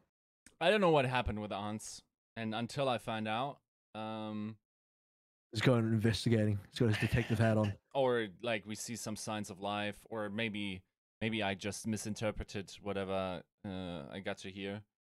But yeah, like I don't see it. I don't see an attack vector. I'm also kind of curious why you guys don't rate Dallas at the moment. I think getting a win versus Justice is not giving me enough to work with here. I'm not quite. I think they will beat Chengdu. That's going to be a dive shootout, but it's tough. Only if Chengdu decide to lose. If they play stupid shit and they are just not on board, I don't know, if they played bad compositions and not what they good at, then yeah. I think either Hunters win or Hunters do stupid shit and lose.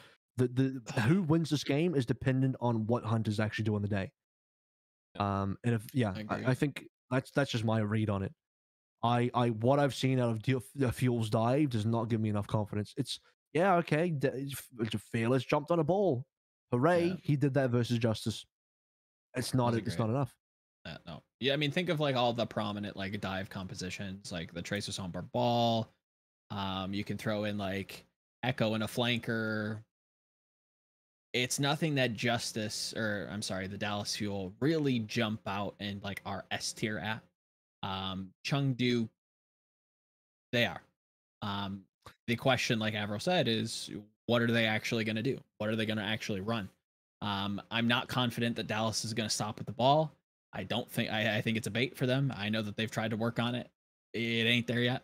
It hasn't been there, and it's not here for the playoffs. That does kind of pin them into Winston, and let's be honest, that's a little slow for where we're at in the season.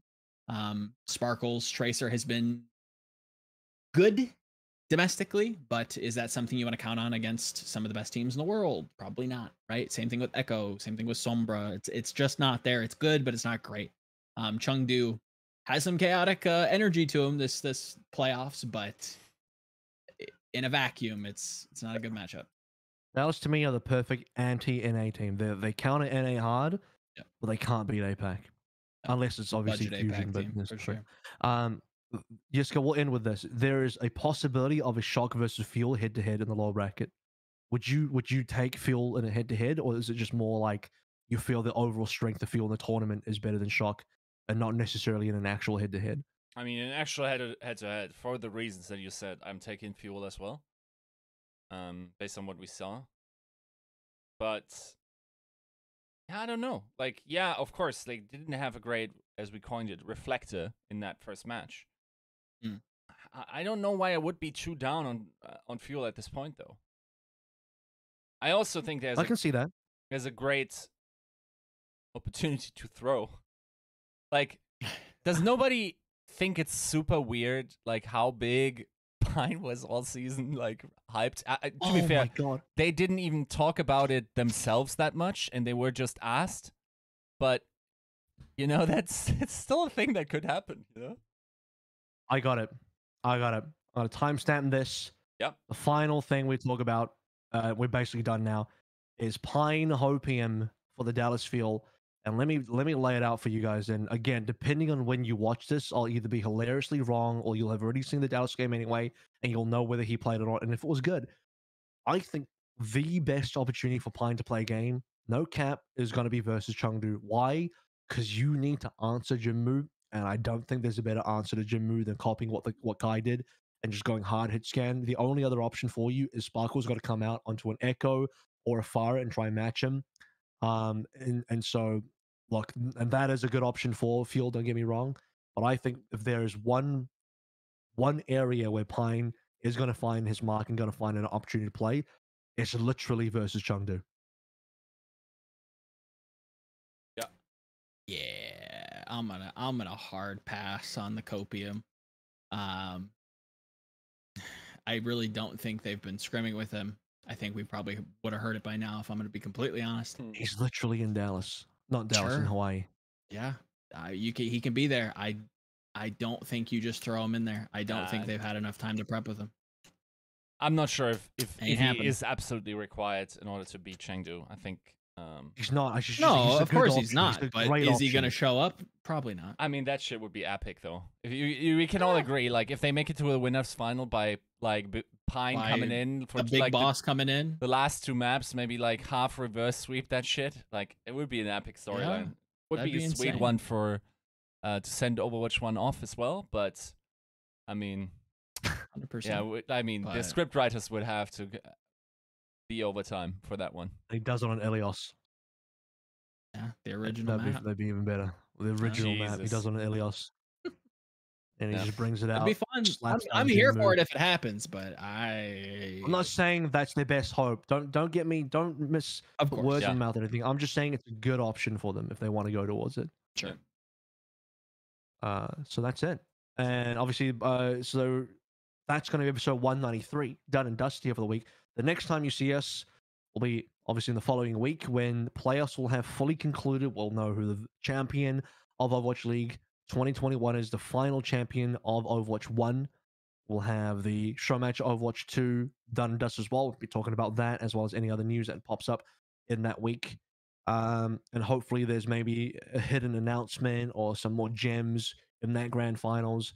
And following the week after that, we'll be into full Overwatch 2 news or discussions, maybe some roster debating as well when, you know, contracts are opened up. We're heading into free agency, moving into October. So lots to get through in there in terms of who's moving where, who's doing what, and all the good stuff. So enjoy the rest of playoffs, and we'll see you next week for another episode of TCP.